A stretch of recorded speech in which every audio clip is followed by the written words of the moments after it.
Alors, je pense, c'est un avis tout à fait personnel, ça a été écrit, si vous voulez, entre les lignes dans la littérature, mais il semblerait que la maladie, la pandémie Covid, a joué un rôle très important dans l'augmentation de la fréquence. Parce que ce que nous observons, nous, le plus, ce sont des hyperréactivités post-virales. Et moi, je pense qu'il y a eu, si vous voulez, une induction de notre immunité par la Covid, en sachant maintenant, tout le monde est convaincu, que le virus étant un virus artificiel, ce n'est pas un virus naturel, non reconnu par l'organisme. Donc la réponse de l'organisme à ce virus, puisque nous l'avons tous attrapé, même si on n'a pas exprimé symptomatologiquement, on a eu, si vous voulez, une exaltation de l'immunité.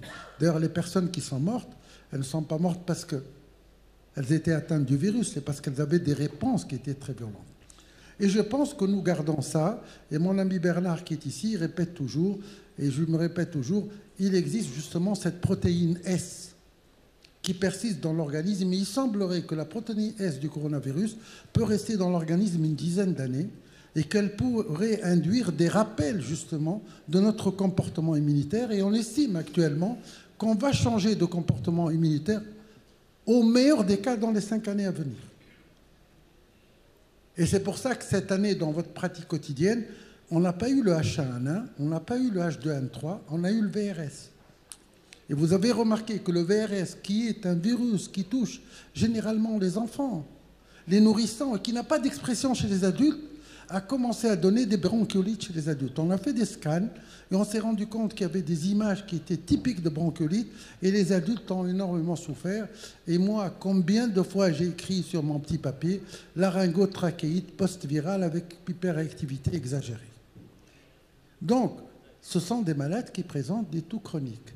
Alors le problème, c'est qu'on a essayé maintenant de codifier ça, de structurer ça, d'avoir des recommandations pour ça. Et c'est ce que nous allons vous présenter. Quelle conduite à tenir devant une toux chronique. Mais avant de dire quelle conduite à tenir devant une toux, qu'est-ce qu'une toux chronique? Il ne faut pas imaginer que la toux, c'est un réflexe pathologique.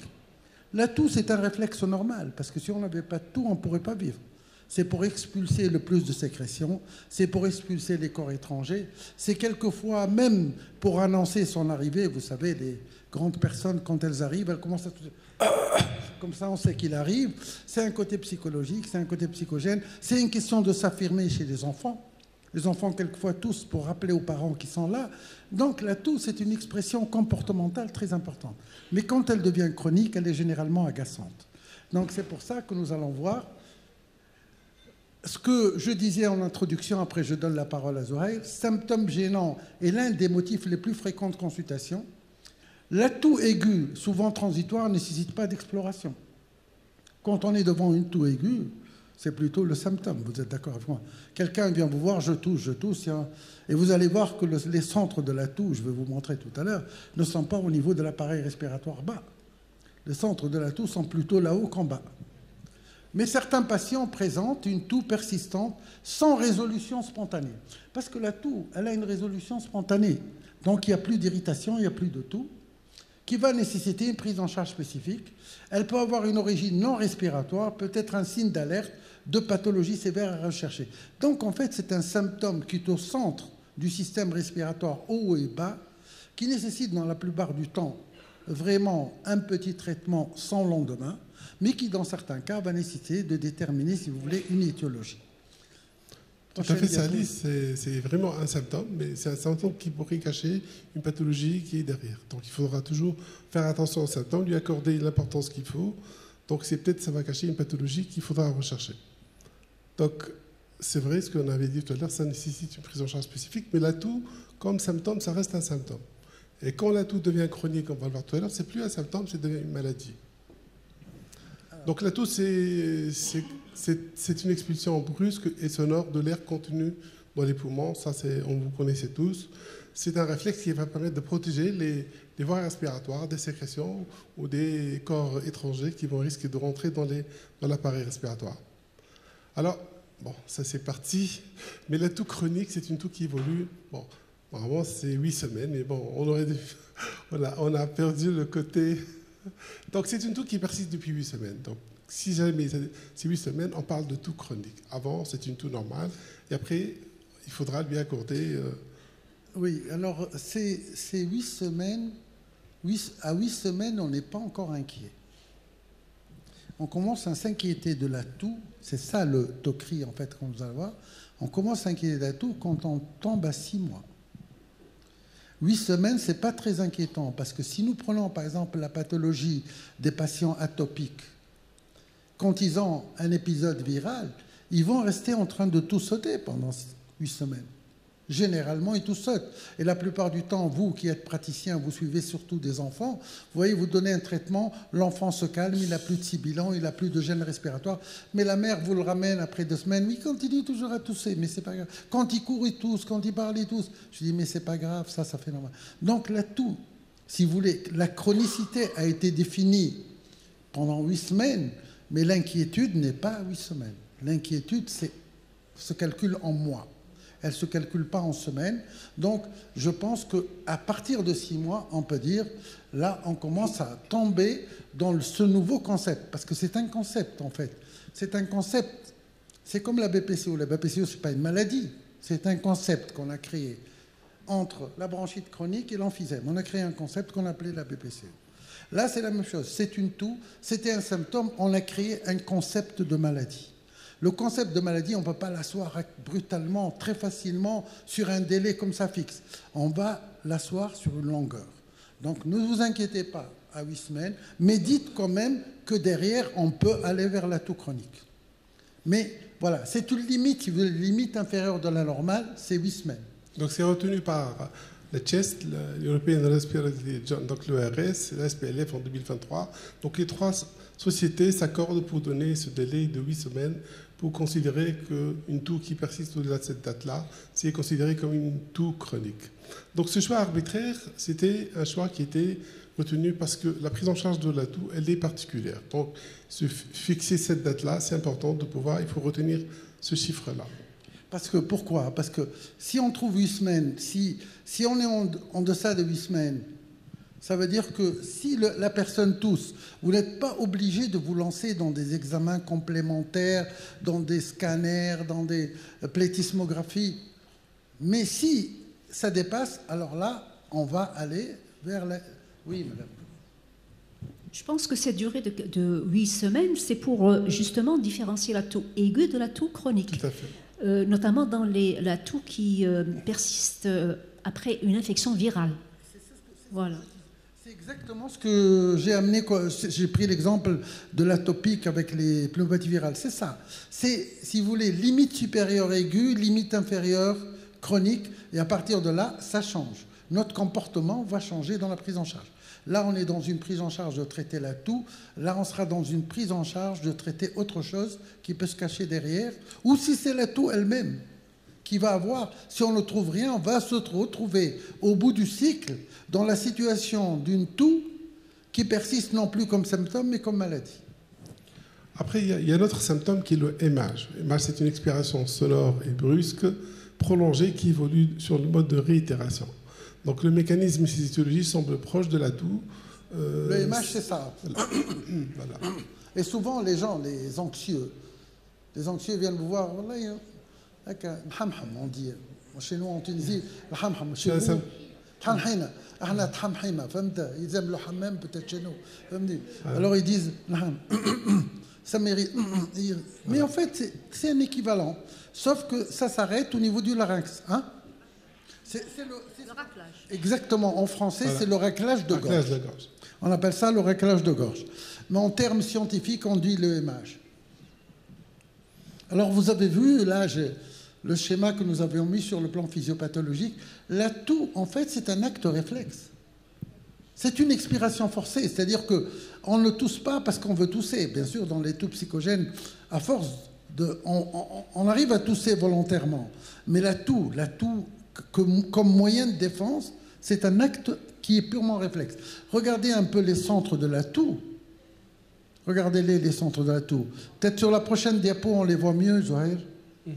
Regardez là les centres. Alors vous avez les centres de la toux. Regardez les plus importants, où est-ce qu'ils sont? Ils sont entre le nez, ils sont entre la gorge, ils sont entre le larynx, Ils sont dans la trachée et dans les voies aériennes supérieures. Il y en a quelques-uns qui sont plus bas au niveau de l'estomac aussi, et ce qui explique que le reflux est tusigène, non pas uniquement parce qu'il y a une acidité dans la partie pharyngée. Non, c'est aussi parce que l'estomac lui-même est un centre de la toux. Et c'est un centre de la toux qui est éduqué dès la naissance, parce que l'enfant respire avec sa musculature abdominale. Donc il est déjà déterminé à tousser, non pas par le reste, mais plutôt par le côté abdominal. Et puis vous avez le diaphragme aussi, qui est vraiment, si vous voulez, le muscle principal de la toux, parce que c'est le muscle expiratoire principal. Donc vous voyez, vous avez vu les récepteurs situés, le nez, le pharynx, larynx, poumon, diaphragme, estomac. Et puis j'insiste sur l'oreille. Vous avez vu, exprès on a marqué l'oreille. Attention aux otites qui font tousser. Regardez bien l'oreille quand quelqu'un, vous ne trouvez rien dans les signes de la toux, regardez bien les oreilles. On peut tousser par ses oreilles. Il existe plusieurs cas de toux. On avait traité des oreilles et puis les choses se sont réglées. Alors vous voyez le côté afférent et le côté efférent. Peut-être que sur l'autre, vous avez vu les stimuli, les irritants, les chaleurs, les acides. La capsaïcine, vous connaissez la capsaïcine? C'est un produit, c'est un alcaloïde qu'on trouve dans le piment. C'est pour ça que lorsqu'on s'approche du piment acide, on commence à tousser, on commence à éternuer. C'est à cause de ce produit-là. Vous avez vu tous les éléments qui sont, eux, vont faire tousser les muscles intercostaux, les muscles laryngés. Vous avez vu les muscles laryngés, le diaphragme aussi, et le côté afférent qui part du tronc cérébral, des centres réflexes de la toux, qui va aller vers ces centres justement de l'expiration. Alors là, je vais vous montrer les récepteurs. Vous avez vu les récepteurs, ça ce sont les récepteurs qui sont les récepteurs afférents, c'est-à-dire qui vont de l'épithélium vers les centres de la toux. Et vous avez ces récepteurs-là se trouvent sur l'épithélium. C'est pour ça qu'on tousse, parce qu'on a une irritation de l'épithélium. Pas uniquement une irritation de l'épithélium bronchique, ça peut être l'épithélium nasal, pharyngé, laryngé, trachéal, bronchique par la suite. Donc toutes les irritations de l'épithélium vont faire. D'ailleurs, il y a un produit qui a été mis en place actuellement dans le commerce pour la toux chronique, qui est un produit anti-P2X3, qui sont des récepteurs inotropes afférents. C'est ce qu'on appelle les transines de récepteurs potentiels vanilloïdes 1, qui, eux, sont, si vous voulez, les émetteurs du signal vers les centres cérébraux, qui, eux, vont, par la voie efférente, vont induire les réflexes de toux. Alors, vas-y, s'il vous plaît. Donc la toux native, c'est la personne qui consulte pour une toux en dehors de tout contexte médical. C'est-à-dire, on examine le malade, on le retrouve, mais on ne trouve rien, mais juste la toux. La toux peut également évoluer dans un contexte pathologique connu et susceptible d'être la cause. Et ça, c'est très important. Voilà. Ça, c'est les premières questions. Est-ce qu'on est dans un contexte connu ou dans un contexte qui n'est pas connu? Dans une toux chronique, si vous avez quelqu'un qui vient vous voir avec une toux chronique, regardez, contexte connu ou pas connu. Si c'est connu, c'est aller dans le sens de déterminer, si vous voulez, l'exacerbation ou les complications dans ce domaine. Si ce n'est pas connu, c'est un vaste chantier qui va s'ouvrir devant vous. Mais quelquefois, les gens ne se connaissent pas. Je répète un point. Beaucoup de personnes viennent me voir avec une toux chronique et n'ont jamais attribué une importance à leur rhinite allergique. Si le malade présente une toux chronique, qu'il vous dit qu'il ne connaît pas, qu'il n'a jamais eu de problème, qu'il n'a pas de problème respiratoire, examinez bien le côté nez, parce que là, on peut le faire. On peut examiner le premier cinquième du nez. Si vous avez une hypertrophie des polypes, si vous avez une muqueuse qui n'est pas allergique, et re-questionnez-le et vous allez voir que vous allez trouver un terrain allergique. Donc, si ce n'est pas connu du tout, ça, on risque d'aller vers la fameuse toux chronique, ce qu'on appelle le TOCRI. Mais si c'est connu, il faut plutôt aller dans le sens de déterminer, si vous voulez, les complications qui sont dues à cette pathologie connue. Donc, en deçà de 8 semaines, c'est le tout symptôme. La toux, c'est un symptôme. Au-delà de 8 semaines, ça devient une maladie. La toux maladie, donc là, s'il n'y a pas de réponse à un traitement, c'est une toux qui est pénible, qui agace, qui persiste, qui a un impact sur la qualité de vie et qui rend la vie un peu difficile. D'ailleurs, les malades qui viennent vous voir, là, on va revenir, s'il te plaît, Zohel. Tout symptôme impose à rechercher la cause. Généralement, ces malades-là, si ce n'est pas des respiratoires connus, on ne va pas les voir. parce qu'ils ont déjà vu le généraliste. D'un autre côté, les malades qui ont tout maladie, là, ce sont des malades déjà qui ont vu aussi le médecin de première ligne, parce que la toux, c'est 80% de consultation en première ligne, et c'est à peine 20% de consultation pour nous, en dehors, je parle des maladies chroniques. Donc ce sont des malades qui vont venir vous voir, et c'est le cas qui se passe, avec une ordonnance déjà où il a utilisé pratiquement tout. Il a pris les corticoïdes oraux, il a pris les corticoïdes inhalés, il a pris les bronchodilatateurs longue durée, de courte durée, il a pris les anticholinergiques, il a tout pris. Et quelquefois même les aérosols, et je ne parlerai pas de la variété d'antibiotiques, généralement ils ont pris tous les antibiotiques.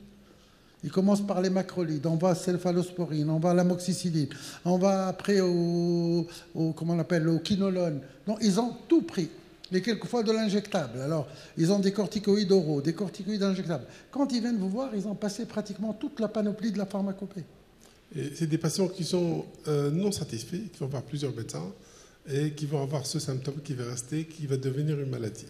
Et donc là, on va vous montrer une situation clinique. On va essayer d'être plus interactif. Vous allez participer. Avant la situation clinique, est-ce que jusqu'à là, vous avez des remarques, des observations à faire? Si quelqu'un d'entre vous veut faire une observation concernant cette approche. Donc on est d'accord sur cette notion des 8 semaines. Vous êtes d'accord que c'est une limite à partir de laquelle, comme a dit Mme Yassine, on passe de l'aigu à la chronique. C'est, si vous voulez, la voie de transition. Et c'est le borderline en quelque sorte. Voilà exactement le terme. Donc on est d'accord. C'est ça le problème le plus important. Le deuxième problème, c'est est-ce que tout avec cause connue ou tout sans cause connue? C'est le problème.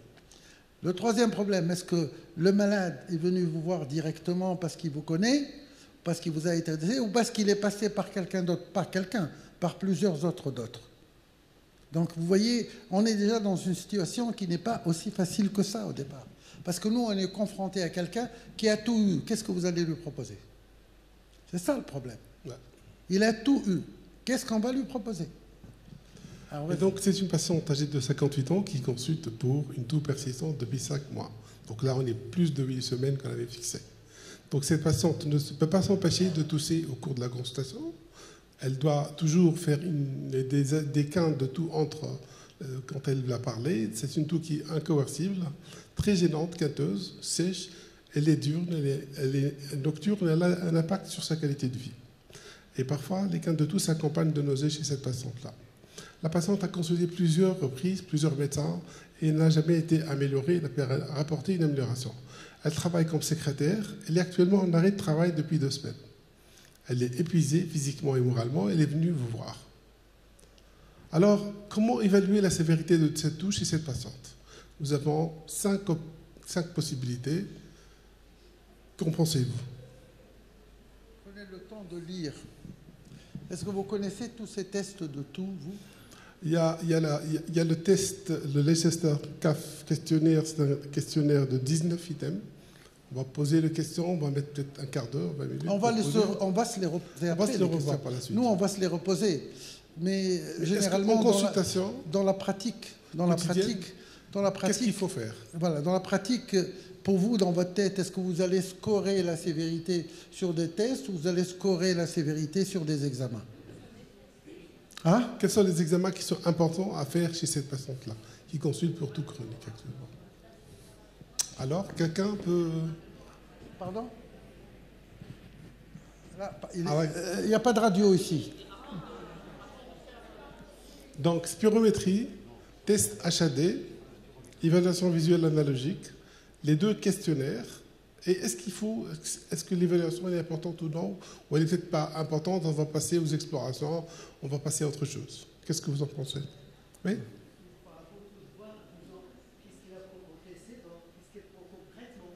D'accord. Mais ça, c'est ton interrogatoire. Mais actuellement, on parle de la sévérité de la toux. Qu'on va l'apprécier. Comment on va l'apprécier? La patiente est venue vous voir. Elle va venir vous voir. Vous pouvez bien sûr faire l'interrogatoire dans un cadre étiologique. Mais première des choses, comment vous allez dire, c'est une toux sévère, c'est une toux légère, c'est une toux modérée? C'est pas du tout la même chose. Oui. Ouais, c'est ce questionnaire. D'accord, évaluer la toux. D'accord, ok. Quelqu'un d'autre a une proposition? D'accord, on va passer à la réponse. Donc en fait, dans ce cas particulier, voilà. Dans ce cas particulier, on fait l'évaluation visuelle analogique. On parle de symptômes subjectifs. On ne peut pas évaluer un symptôme subjectif par des mesures objectives. Donc il y a la réglette qu'on utilise dans la douleur, qu'on utilise dans plusieurs symptômes. Et regardez l'intérêt de cette réglette. Moi, j'ai demandé au laboratoire de nous faire une copie parce qu'elle est très intéressante. Vous allez voir cette réglette-là. Regardez, elle a face patient et face soignant. Donc d'un côté, la toux, elle est extrêmement sévère. Voilà. C'est le patient qui va l'avoir. C'est votre face à vous. Qui a côté de 10 à 0. Et c'est vous qui avez le côté, et c'est le côté de la face soignant, c'est de 10 à 0. Et la face patient, c'est de toux extrêmement sévère à pas de toux. Donc le patient va voir ça, il va vous mettre la réglette au moment où il va se sentir... Et pourquoi c'est important ça? Parce que dans le suivi, c'est capital. Quand vous allez le revoir, c'est capital. Parce que vous allez évaluer un symptôme qui est subjectif. Et moi, j'ai estimé que dans la pratique courante, parce que tout à l'heure, on parlait des tests, mis à part le Curb 65 que j'aime bien, qui est très facile à faire, ou que je fais naturellement d'ailleurs, et j'ai remplacé par comorbidité le problème de dosage qu'il demande, c'est parce que c'est un truc très facile. Très facile. On n'a pas besoin d'avoir le... En 2 minutes, on regarde le malade. Les autres questionnaires ATS, donc, par exemple, c'est impossible à faire. Vous n'allez pas faire 19 items. C'est comme le truc, le Saint-Georges pour la qualité de vie, 87 items. Mais qui va faire ça? Est-ce que vous jouez bien au bridge? On joue au bridge chez nous, les gens? Est-ce que vous allez bien au golf? Non, ça ne marche pas, c'est pas conforme.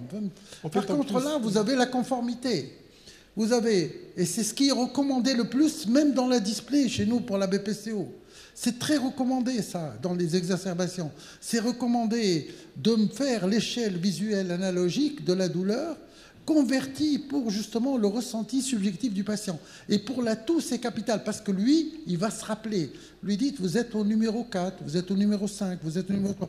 Et quelquefois même, il va venir vous voir avec une exagération de sa sévérité, et quand il prend la réglette, il la remet à 2. Donc, on n'est pas dans la conformité de ce qu'il vous a dit. C'était, si vous voulez, c'est une façon de confirmer et de mesurer. C'est ça le plus important. Tous les autres tests, nous, on les a décortiqués, on les a pas mis. Mais vraiment, ils étaient pertinents, si vous voulez, pour une étude. Mais ils ne sont pas pertinents pour la pratique. Moi, je vais vous donner un exemple. Je prends l'exemple, par exemple, du recueil des eosinophiles pour apprécier l'inflammation, l'expectoration induite. Il n'y a pas de plus juste que de faire ça pour dire si on est dans un état inflammatoire. Vous êtes d'accord avec moi? Mais sur le plan clinique, c'est une pertinence qui est nulle. Parce que vous imaginez un asthmatique venir, allez, que je vous fasse une expectoration induite pour vous mettre, pour baisser ou pour augmenter la corticothérapie, ça ne marche pas. Donc il y a des scores qui sont intéressants pour faire des études de recherche, mais qui ne sont pas intéressants pour la clinique. La réglette, elle est trop facile. Vous voyez la réglette, 2 minutes, vous avez ça, face patient. Et lui, il ne sait pas que vous regardez de son côté, parce que c'est vous qui lui donnez la réglette. Donc c'est un moyen, on parlait pratique. Pendant la consultation, le questionnaire, il est très bien, mais sur le plan pratique, ce n'est pas facile à faire. Donc c'est très des questionnaires qui sont... Là, j'ai demandé à un laboratoire tunisien, je lui ai demandé, il faut le faire, ça ne coûte rien du tout. On va demander aussi à un labo ici, à Hakma, ou un labo, de le faire, ça ne coûte rien du tout, ça. Nous, même la société marocaine, la FNAPAT, peut le faire. C'est du cartonnage, en fait, c'est avec un curseur, ça ne coûte rien du tout. Donc les autres questionnaires sont sont utiles, mais sauf que, d'abord, un, ils ne sont pas encore validés, et deux, ils ne sont pas pratiques dans la consultation quotidienne, enfin, avec les patients. Oui. Oui. De calquer le modèle des patients qui sont traités en oncologie pour la douleur et dans les centres d'oncologie, je pense qu'ils n'utilisent pas la réglette, ils demandent tout simplement aux patients de placer la douleur d'un score de 0 à 10. C'est-à-dire, je demande à mon patient à combien vous qualifiez votre douleur. Il est à 9, et d'ailleurs, l'implication thérapeutique repose sur ça. Oui, si vous n'avez pas de réglette, vous pouvez vous donner un chiffre. Voilà. Mais quand il a le curseur, c'est lui qui bouge. Il ne donne pas un chiffre parce que le chiffre, lui, la réglette le situe mieux. La réglette, c'est une mesure. Il y a la notion psychologique de la mesure qui est très importante. C'est pour ça. Sinon, je peux lui demander 10, vous êtes très mal, 0, vous n'avez rien. Où est-ce que vous vous situez? Ce n'est pas une réglette dans sa tête. Fahmta? Donc, on revient à l'observation, c'est cette patiente-là. Quels sont les éléments à recueillir par interrogatoire chez cette patiente? Vous allez la recevoir, vous lui poser des questions. Quels sont les éléments qu'il faudra rechercher? Ça, c'est très important. Parce que ça, dans tout cet atelier, c'est le point capital. C'est l'interrogatoire. C'est plusieurs éléments. Et vous allez voir que, justement, le problème de l'auto-chronique, c'est, si vous voulez, une chronophage. Ça consomme beaucoup de temps. Mais ça, si vous vous habituez à prendre les éléments de base, après, c'est fini. Ça va devenir machinal chez vous. Parce que ces patients-là, vous en voyez au moins 2 à 3 par jour. Au moins 2 à 3 par jour qui viennent vous voir. Et qui vont continuer à venir vous voir. Peut-être que ça va s'apaiser un peu avec l'été, mais c'est des patients qu'on voit le plus souvent. Surtout en pratique libérale. On les voit énormément en pratique libérale. Alors, d'après vous, quels sont les éléments qu'il faudra chercher, interrogatoire? Vous pouvez prendre la parole, hein, oui, oui. Ouais. Est-ce qu'il y a un reflux? Est-ce qu'il y a un reflux, d'abord? Oui. Est-ce qu'il y a quelqu'un d'autre qui propose autre chose? D'abord, on doit décortiquer la toux et préciser les caractères. D'accord. Est-ce qu'elle prédomine la nuit, les facteurs déclenchants, associés à d'autres symptômes? D'accord. Et puis, les antécédents. D'accord. Antécédents et caractéristiques de la toux. Exact. Okay. Quelqu'un d'autre? On a dit reflux. On a dit... La rhinite. Les traitements reçus, oui. S'il y en a, oui. Mais on reste d'abord dans l'interrogatoire. Les antécédents, les comorbidités. D'accord. Vous proposez autre chose? Ouais. Exposition. Qu'est-ce qu'elle travaille? Est-ce qu'elle a une exposition? D'accord. Tabac. Est-ce qu'elle fume? Exposition, notamment les loisirs aussi. C'est D'accord. des poules ou autre chose, ou des oiseaux. S'il vous plaît, les signes ORL, notamment le jetage postérieur. D'accord, jetage postérieur. Il y a d'autres signes ORL à part ça? La rhinite, l'obstruction nasale, etc. L'otite aussi, ça peut aussi être expliqué. Oui? Oui, c'est-à-dire qu'il faut être... Est-ce qu'on a oublié autre chose? La prise médicamenteuse, Prise les médicamenteuse. Ouais, aussi, oui, d'accord. Est-ce qu'on a oublié autre chose? C'est donc qui précède la toux. D'accord, mais là, on est dans la toux chronique. C'est très important, ça. D'accord. Les aliments. D'accord. Est-ce que la toux, il est induit par une irritation au niveau de la gorge et au niveau de la pharyngée? pharyngée? Il y a un émage, on l'a vu tout à l'heure. Non. Parfois, l'impression d'avoir quelque chose qui chatouille un peu au niveau de la gorge. On appelle ça le chatouillement laryngé. D'accord. C'est le taux du chatouillement laryngé. C'est comme... On va passer... L'irritation, ça irrite. Vous allez voir, les anglo-saxons lui ont donné un nom, vous allez le trouver. D'accord. Hein? Et donc, l'interrogatoire, c'est un élément capital de l'examen des patients qui consultent pour tout chronique. Les signes extra-respiratoires aussi. Donc, je pense si vous pouvez... Donc il faudra rechercher ces éléments-là. Si vous voulez, oui. Pardon, excusez-moi. Oui. Pardon. Bien entendu, va avoir une approche particulière. Mais je pense que pour nous tous, il y a quand même des objectifs, des grands objectifs à atteindre chez ces patients.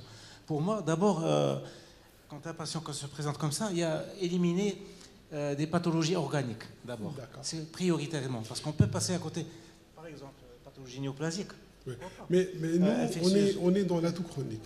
Mais ici, c'est pour juste signifier que l'interrogatoire, on est toujours dans l'interrogatoire, mais il faut se mettre ça sur justement, éliminer ça. Une fois qu'on élimine ça, on travaille d'une autre façon. Certainement, mais je suis d'accord.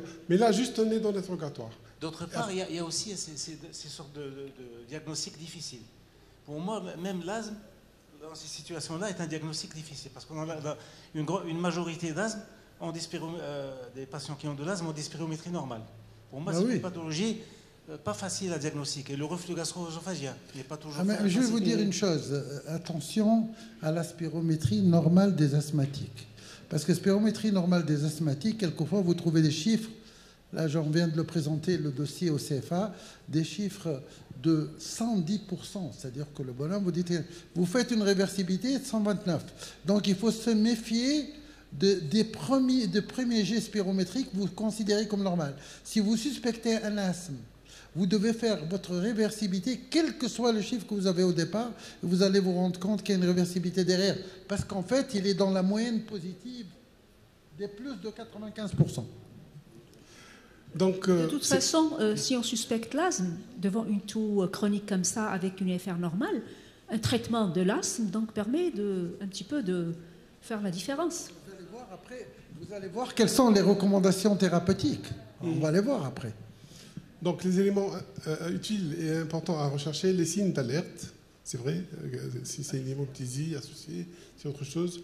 Les étiologies, rechercher différentes étiologies en fonction de ce que le patient rapporte comme symptômes, et rechercher les symptômes associés, en conséquence de la cause de la toux, et apprécier l'intensité du symptôme et le retentissement sur la vie du patient. Alors, parlons rapidement, les antécédents du patient, qui sont ce qu'il fume, quelle est sa profession, ça on l'a vu tout à l'heure, quelles sont les autres pathologies et traitements qui sont associés, iatrogènes, comme les IEC tout à l'heure on l'avait dit, les antécédents familiaux personnels, la toux ou autres pathologies respiratoires.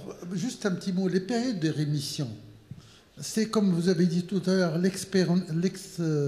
l'exposition environnementale, mais moi j'ai eu une période de rémission pour un enfant qui avait 5 ans, qui n'arrêtait pas de tousser, et qui avait passé une semaine de vacances chez sa tante, qui ne toussait plus. Et on avait conclu qu'il y avait un problème de conflit familial avec l'enfant. Pour vous dire que cette période de rémission, pourquoi on insiste, point d'interrogation, on insiste, la variation dans le temps, période de rémission, elle est très importante. Et alors on pose toujours la question, et le samedi, dimanche, comment vous êtes quand vous n'allez pas travailler? Ça, c'est extrêmement important. Quand vous passez de la maison au travail, parce que chose qu'on ne sait pas, et que je voudrais vous dire, et qui n'est pas très couramment connu, c'est que l'environnement de la maison est 4 fois plus pollué que l'environnement de dehors. Ça, vous le savez, j'espère. Et qu'il n'y a pas de plus sale qu'une maison propre. Et qu'une maison propre, sa propreté, c'est de l'aérer, non pas de nettoyer avec les produits et les ingrédients que vous faites. Donc j'insiste bien sur cette donnée fondamentale de la période de rémission et de la variation dans le temps. Ça, c'est très important. Quand on parle de toux chronique, c'est-à-dire c'est bien que ça soit le cancer, évidemment, ça c'est autre chose. Je suis tout à fait d'accord, parce qu'il faut éliminer les pathologies qui sont les plus incriminées. Mais nous, on considère qu'on n'a rien chez ces sujets. Oh, le problème majeur, c'est que les gens qui viennent nous voir, ce n'est pas des gens qui sont dans des situations de cancer. C'est la plupart du temps du jeune âge. C'est-à-dire que la variante, elle est entre 8 et 40 ans, pratiquement, de ceux qui présentent le plus cette toux chronique réfractaire. Et c'est cela qui pose des problèmes. Alors, retenez bien, vous avez vu les antécédents iatrogènes, on l'a mis en rouge. C'est très important. Donc, alors, la caractéristique de la toux dans l'interrogatoire: sèche ou productive, intensité, fréquence, nocturne, diurne, insomniaque, quinteuse, toux ou émage. Mais ça, c'est très important. Généralement, les toux chroniques type Tocri, c'est peu productif. C'est peu productif. S'il commence à cracher du but verdâtre, on n'est pas dans ce type de choses.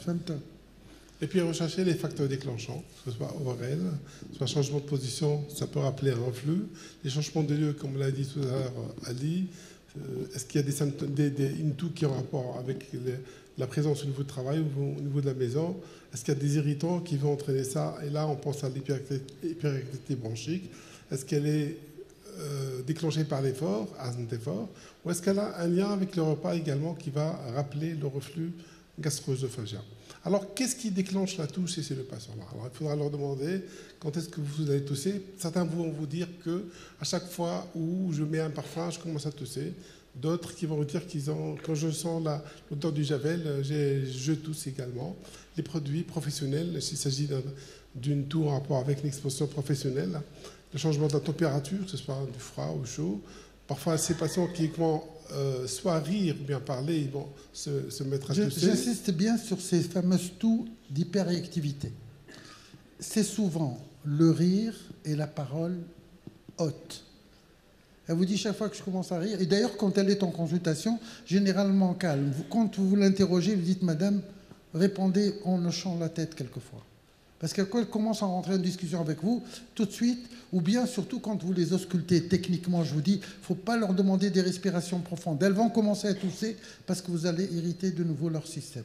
Donc ça, si vous avez parole, rire et effort de marche, c'est que forcément on est dans ce type de toux particulier réfractaire. Ça, c'est des points qui sont importants. Ceci étant, il ne faut pas oublier tout le reste de l'interrogatoire. Il est capital, on doit passer par ça, il n'y a pas autre chose. D'ailleurs, vous allez trouver ça après sur le site, il faut prendre ces notes-là dans votre travail, cocher. Il faut cocher les cases. Il faut passer par ce type d'interrogatoire. Et donc, les autres symptômes qui sont associés au ORL, digestif, etc. Savoir s'il y a des complications, trachéobronchomalacie, est-ce qu'il y a des céphalées associées, est-ce qu'il y a des douleurs thoraciques, est-ce que le patient a fait une fracture de côte ou non, ça, il faudra aller en chercher. Et, chose essentielle, c'est le retentissement au quotidien. Ces malades, parfois, ils vont faire une dépression, ils sont très angoissés, parce qu'ils dorment mal, qu'ils ont trouble du sommeil, et qu'ils ont des problèmes familiaux, professionnels, ils sont souvent... ils font beaucoup d'arrêts de travail et ils n'arrivent pas à trouver une solution avec le nombre de médecins qu'ils ont vus, que ce soit médecin spécialiste ou médecin généraliste, et ils n'arrivent pas à trouver une solution. Alors, avant le cas clinique, je vais vous dire, il y a un signe, il y a quelque chose qui est très associé à ce type de toux. Très associé, il faudrait y penser. C'est le dysfonctionnement des cordes vocales. Et ça, c'est très important. Réfléchissez au dysfonctionnement des cordes vocales. Parce que ces patients, leur problème, c'est quoi? C'est qu'à force de tousser, ils vont faire des œdèmes des cordes vocales. D'ailleurs, quand on fait juste la fibroscopie, on rentre. D'ailleurs, nous, pneumologues, ce que nous faisons de mal, c'est la fibroscopie dans la partie respiratoire haute. Parce qu'on est tellement content de passer les cordes vocales qu'on pousse comme ça, là, hamdoullah. On est passé. Même parce que lui, hamdoullah. Bon, mais quand vous vous arrêtez pour voir, arrêtez-vous à 2 cm. Et vous regardez les cordes vocales, et ben, elles sont très épaisses. Et rien du tout, surtout le matin. Ils font des abductions. Et ils vous le racontent, l'histoire. Ils vous disent, vous savez, à la fin de la toux, j'ai comme la respiration coupée et j'ai le strident. Je dis, ça dure 15 secondes. Calmez-vous, reprenez votre respiration. Ça, c'est un signe qui est très en faveur, justement, du TOCRI, c'est-à-dire des toux réfractaires chroniques. Le problème qui se pose avec la dysfonction des cordes vocales, c'est que 30 à 40% est souvent associé à de l'asthme. Et ça devient de plus en plus difficile et de faire la part des choses entre l'asthme, la dysfonction et l'association.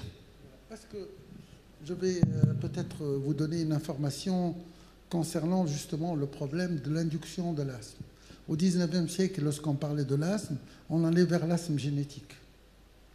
Maintenant, de plus en plus, vous avez une courbe qui va s'inverser. C'est qu'on a un triangle comme ça, qui s'ouvrait en génétique au XIXe siècle et qui va se fermer en génétique au XXIe siècle pour prendre un triangle environnement qui va faire l'inverse. Donc on aura plus des asthmes environnementaux bientôt que des asthmes génétiques. Et les asthmes environnementaux, c'est toujours des asthmes génétiques, mais ce ne sont pas des asthmes génétiques codés, c'est des asthmes épigénétiques qui, eux, sont à la base de l'expression, justement, de l'environnement. Et c'est une façon peut-être aussi de bisser notre seuil de tolérance. Et là, on vient de présenter un travail au CFA, et mon ami Mej était présent, où ma conclusion était, serons-nous tous allergiques demain parce qu'on est en train de baisser notre seuil de tolérance. Et le dysfonctionnement des cordes vocales, c'était la spécialité des enfants. On voyait très peu chez l'adulte. Et maintenant, dans ces toux chroniques, vous voyez chez l'adulte beaucoup de dysfonctionnement des cordes vocales, ce qui va expliquer ce que moi je fais comme traitement, qui n'est pas codifié. Mais je ne vous demande pas de le faire parce que je n'ai pas d'AMM. Mais moi je le fais, je soulage les patients. Mais si vous voulez le faire, faites-le. Je prends le risque de le faire moi-même, mais je vais vous dire quoi après. Mais ce n'est pas quelque chose qui est reconnu scientifiquement. Si vous voulez, par l'expérience que j'ai constaté que j'avais de bons résultats. Alors, on a repris l'interrogatoire chez cette patiente-là. Alors, elle rapporte des brûlures rétrosternales avec une notion de regurgitation acide. Elle a une hypertension artérielle sous anti-ARA2 et bêta-bloquant en cas de sélectif. Elle a une hypercholestérolémie sous statine. Elle rapporte une rhinite matinale avec jetage postérieur qui disparaît au cours de la journée. C'est une patiente qui a une mauvaise qualité de vie, une mauvaise qualité de sommeil avec irritabilité. Alors la question qu'on vous pose, faut-il donner un traitement d'épreuve chez cette patiente avec les IPP? Ou bien faut-il faire une fibroscopie, rechercher, mettre en évidence le reflux chez cette patiente? Alors comment vous allez procéder? Votre réponse serait, si elle vient vous voir... Elle la moitié de la salle qui va donner un traitement IPP, il lève la main. C'est majoritaire. D'accord. Maintenant, qui va aller jusqu'à l'exploration? D'accord. Donc la majorité est pour le traitement IPP. Ok, on va voir la réponse.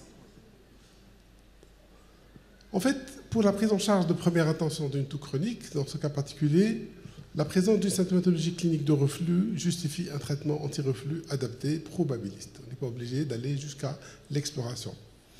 En dehors d'une symptomatologie clinique de reflux, le reflux gastro-œsophagien ne doit pas être considéré comme une cause habituelle. Donc chez ces patients qui ne rapportent pas des signes de reflux, qui consultent pour une toux chronique, ce n'est pas la peine de leur donner un IPP si on n'a pas des signes en faveur d'un reflux. Justement, ce qu'on faisait avant, c'était systématiquement ces malades-là, quand ils venaient nous voir, en plus du traitement qu'on leur donnait, on mettait quand même en collé un peu d'IPP pour dire c'est peut-être un reflux caché. Eh bien, s'il n'y a pas de symptomatologie, actuellement les recommandations sur des séries importantes nous disent non, il ne faut pas en donner. Oui, pour un traitement d'épreuve. Oui, pour un traitement d'épreuve, s'il y a des signes. D'ailleurs, vous allez voir la réponse scientifique après. Voilà. Oui.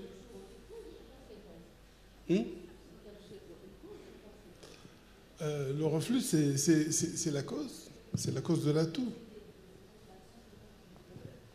Oui, parfois, une toux chronique peut donner aussi un problème de reflux gastro-œsophagien. Ah bah oui, chaque fois qu'on tousse fortement, on ouvre le hiatus. Automatiquement, chaque fois que vous toussez, vous avez un phénomène de béance du hiatus. C'est pour ça que les enfants, on ne les laisse pas. Pourquoi on les fait régurgiter quand ils mangent? C'est pour éviter qu'ils fassent des hernies hiatales trop tôt par hyperpression. Là, vous avez pratiquement le même équivalent, mais avec la toux. Donc, quand vous avez une toux, vous avez une petite béance, il y a une fuite, justement, de ce liquide. Surtout, ceux qui toussent la nuit, quand ils sont au lit, et qui ont des quintes de toux, ont certainement plus de reflux que ceux qui sont en position debout. Donc, la position de la SPLF en 2023 est pour faire un traitement anti-reflux d'épreuve, sauf s'il y a une symptomatologie clinique de reflux. Alors moi, je vous conseille de lire tout ça. Si vous voulez, moi je l'ai sorti, on peut le distribuer par l'intermédiaire de Mafapat, mais faites lire les recommandations 2023 sur la toux chronique, c'est très très bien fait. Tu l'as déjà, alors il faut le diffuser, c'est très facile, hein. Vous rentrez, c'est gratuit. Donc vous pouvez l'avoir, recommandation SPLF. Il faut le lire parce qu'il est très bien fait. Bon, il y a beaucoup de pages à lire, mais il faut le lire. Excusez-moi. Pardon?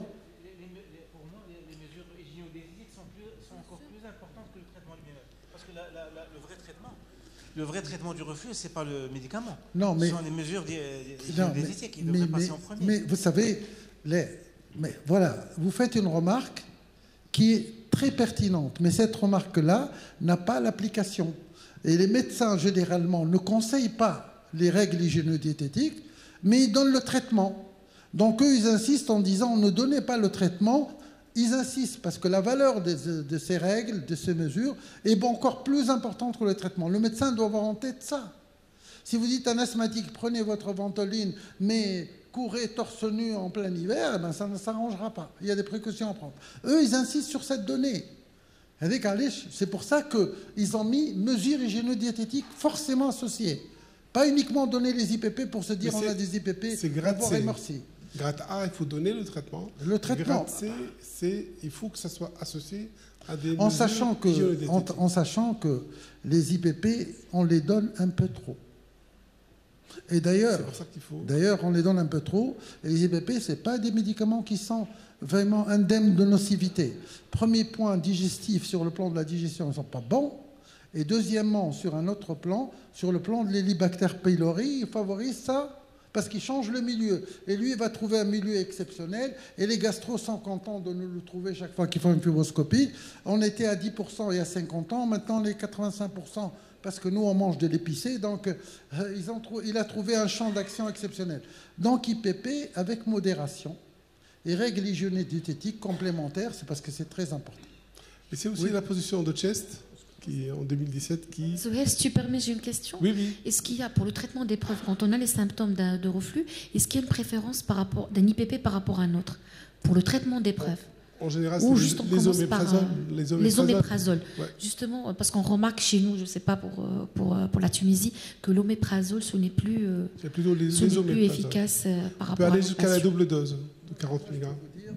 Moi, je peux vous dire que l'oméprazole, c'est autant efficace, sauf que les oméprazoles, c'est beaucoup plus sélect. C'est comme la lévocétérisine, la cétérisine.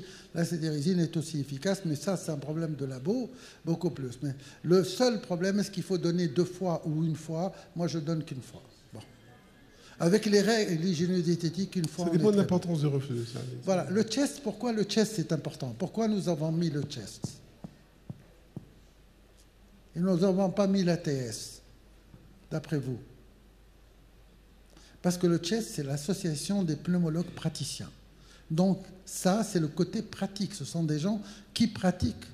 L'ATS, c'est le côté très scientifique. Le chest, je vous conseillerais d'ailleurs tous les ans, le chest, si vous voulez, il publie des recommandations pratiques, il faut les lire sur l'asthme, sur la BPCO. Ils sont encore 10 fois plus pertinentes que ceux du GINA ou du GOL. Parce que ce sont des gens sur le terrain et qui, sur le terrain, notent tous les changements et toute l'efficacité qu'ils ont avec le traitement. Et quelquefois, ils sont en avance de 2-3 ans sur les autres. Donc après, il y a les recommandations de l'ERS également, qui sont parues en 2020, qui disent que les traitements anti, les IPP sont utiles pour améliorer la toux, sauf si les patients ont des symptômes de reflux. C'est-à-dire que la probabilité d'améliorer la toux, c'est improbable qu'ils améliorent tout seuls la toux. Unlikely, c'est-à-dire peu probable. C'est peu probable qu'ils aient des résultats d'amélioration de la toux, sauf c'est les patients qui ont déjà des symptômes. Donc ils reprennent pratiquement ce qui a été dit. C'est pour ça que je vous dis pourquoi les recommandations SPLF sont intéressantes. C'est parce qu'elles ont pris pratiquement les 5 recommandations importantes. Ils ont fait un mix, ils ont fait une bonne synthèse. Parce qu'ils ont été les derniers à le faire l'année dernière. Donc, chez l'autre patiente, on va la mettre sous IPP, ça dit. Pardon? Chez l'autre patiente, on va la mettre sous IPP parce qu'elle avait des brûlures rétro-sternales. Donc, on la met sous IPP, notre patiente. On est dans le contexte, on est dans les indications. Donc, sauf que bon, elle a une HTA avec des bêta. Est-ce que les anti-ARA2 donnent une toux? Non. En principe, les EEC, c'est ça. Mais parfois, c'est décrit que ça peut donner. Mais bon, ce n'est pas vraiment un élément très important. Non, la toux ARA2, au point de vue fréquence, c'est une fréquence, je pense, 1 sur 100 000 ou un truc, une fréquence très faible. Très faible par rapport à la fréquence fréquente des IEC. En décortiquant encore l'observation, on trouve que cette patiente rapporte une rhinite également matinale avec jetage postérieur.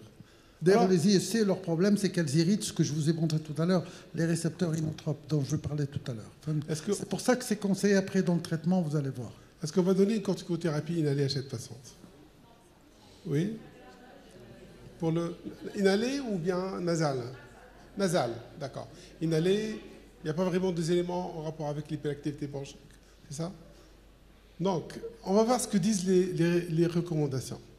Pour la prise en charge de première intention, il est recommandé de réaliser une spirométrie si jamais on a une hyperactivité bronchique. Dans ce cas particulier, pour rechercher l'hyperactivité bronchique, si jamais le patient ne rapporte pas de gêne respiratoire sifflante. Donc, dans ce cas, on fait une spirométrie avec test de réversibilité. Il ne faut pas faire ce test. On pourra mettre également un test pour déclencher s'il y a une réversibilité ou non, pas plutôt la métacoline, mais il ne faut pas la faire chez les patients qui présentent des symptômes. Mais pour la spirométrie, on l'a fait si on a un tableau d'hyperactivité bronchique. Chez ces patients-là, s'ils présentent une hyperactivité bronchique, on peut être amené à donner des corticoïdes inhalés pour les patientes. Ce n'est pas le cas de cette patiente-là, mais si jamais cette patiente avait une toux persistante avec des symptômes évoquant une hyperactivité bronchique, c'est légitime de la mettre sous traitement sans faire la spirométrie. Alors, je vais vous expliquer pourquoi. Parce qu'il y a toujours un pourquoi des choses. Parce qu'aux États-Unis, les travaux, c'est des travaux qui sont faits aux États-Unis et en Angleterre. En Angleterre, aux États-Unis, le côté médico-légal est très puissant. Il faut justifier tout ce qu'on fait. Et là, nous, on est dans l'impasse, parce qu'on n'a rien. Donc, on est obligé de mettre un traitement. Donc, si vous voulez, eux, ils justifient médico-légalement une impasse. Donc, on va donner un traitement parce qu'on n'a rien, mais ce traitement, on ne peut pas faire autrement parce qu'il n'y a pas autre chose pour le remplacer.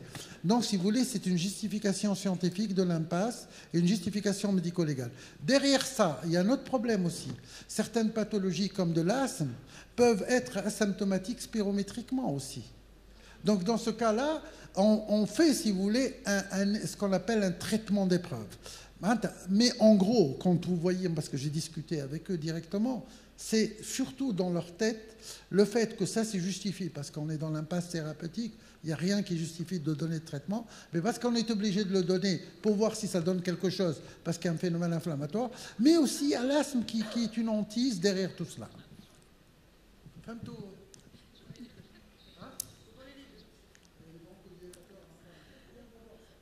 Est-ce qu'il ne serait pas prudent chez cette patiente, étant donné qu'elle présente un jetage postérieur, de faire un examen ORL avec rhinoscopie et un scanner des sinus? On va le voir tout à l'heure. Donc cette patiente-là, on va aller par étapes parce que nous, on est pneumologue. On ne va pas la mettre sous traitement. Non, mais nous, on est pneumologue, on va le voir par étapes. Moi, on a décortiqué, mais en fait, dans la pratique quotidienne, on va plus rapidement que ça. Mais nous, on va voir qu'est-ce qu'il faut faire. Ce qui est important dans l'atelier pour nous, c'est qu'est-ce qu'il faut faire et qu'est-ce qu'il ne faut pas faire. Donc cette patiente, il ne s'est pas indiqué de la mettre sous corticothérapie inhalée parce qu'il n'y a pas vraiment les éléments en faveur de l'hyperactivité bronchique. C'est vrai qu'on a une notion de... Oui, on va y arriver. Postérieure. Je vais poser la question. Voilà. Est-ce que c'est cette patiente, il faut lui donner un traitement local des fosses nasales? Voilà. Est-ce que c'est cette patiente-là, une ou bien on fait une rhinoscopie topique nasale, on l'adresse à l'ORL ou non? Qu'est-ce que vous en pensez? Qui est pour... Ouais. J'élimine d'abord un foyer infectieux au niveau des sinus.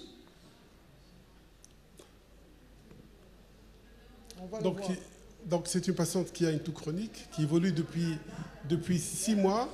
Justement, s'il y a une chose qu'il ne faut pas donner, c'est les décongestionnements. Mais c'est une patiente qui a dû voir les ORL, qui a une histoire un peu ancienne.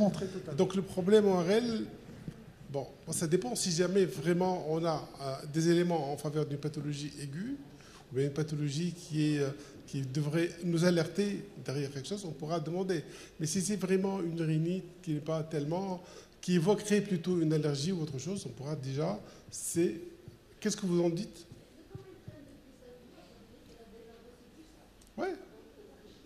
Oui, mais est-ce qu'elle l'a reçu pendant la durée qu'il faut? Est-ce qu'elle a été vue? Est-ce qu'elle a... Ça, c'est à préciser par l'interrogatoire. Et surtout, est-ce qu'elle a pris correctement son spray nasal? Parce que la prise du spray nasal, c'est une technique. Malheureusement, on parle toujours de la prise de la technique pour les sprays endobronchiques, mais on ne parle jamais du spray nasal. Le spray nasal, c'est une technique.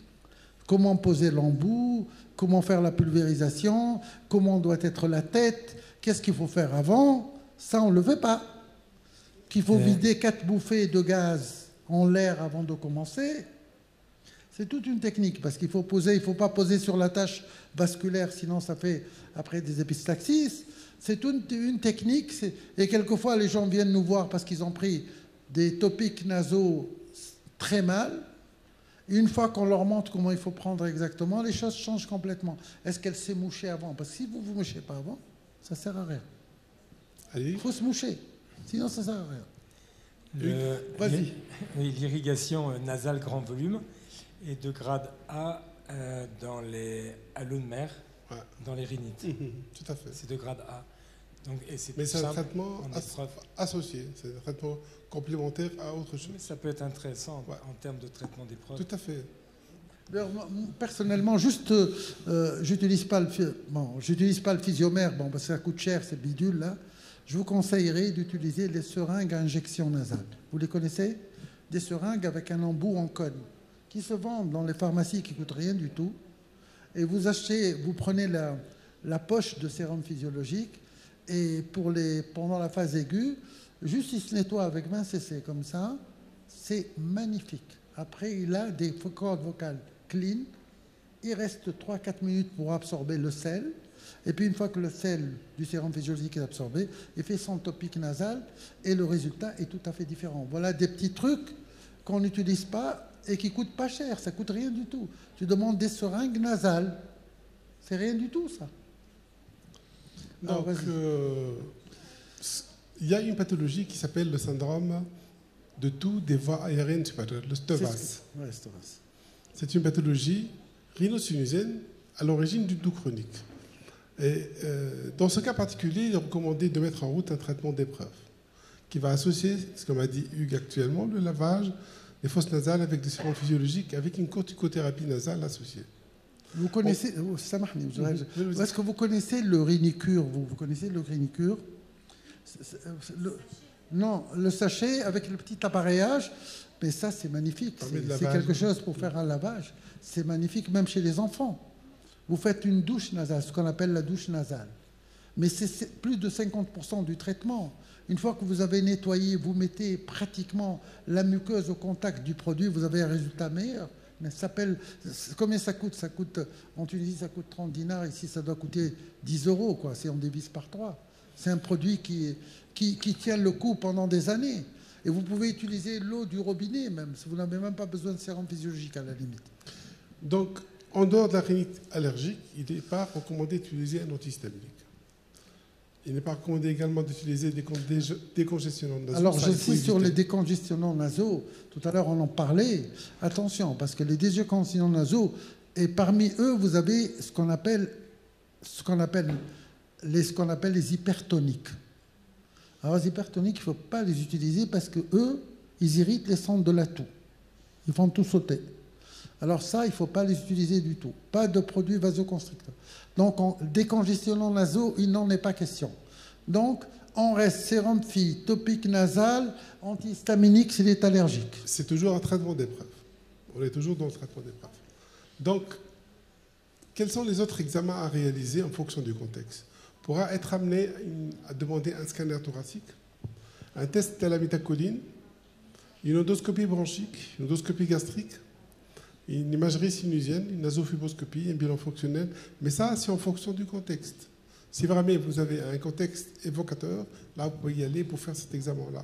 Mais il n'y a pas vraiment de contexte qui est un signe d'alerte, autre chose qui va vous amener. C'est-à-dire qu'on ne va pas s'amuser à demander un scanner thoracique chez quelqu'un qui tousse seulement. Il faut avoir des éléments objectifs à l'examen clinique et des éléments objectifs à la radiographie thoracique. Voilà. Pourquoi on a mis cette plaque-là et on a mis autant de choses?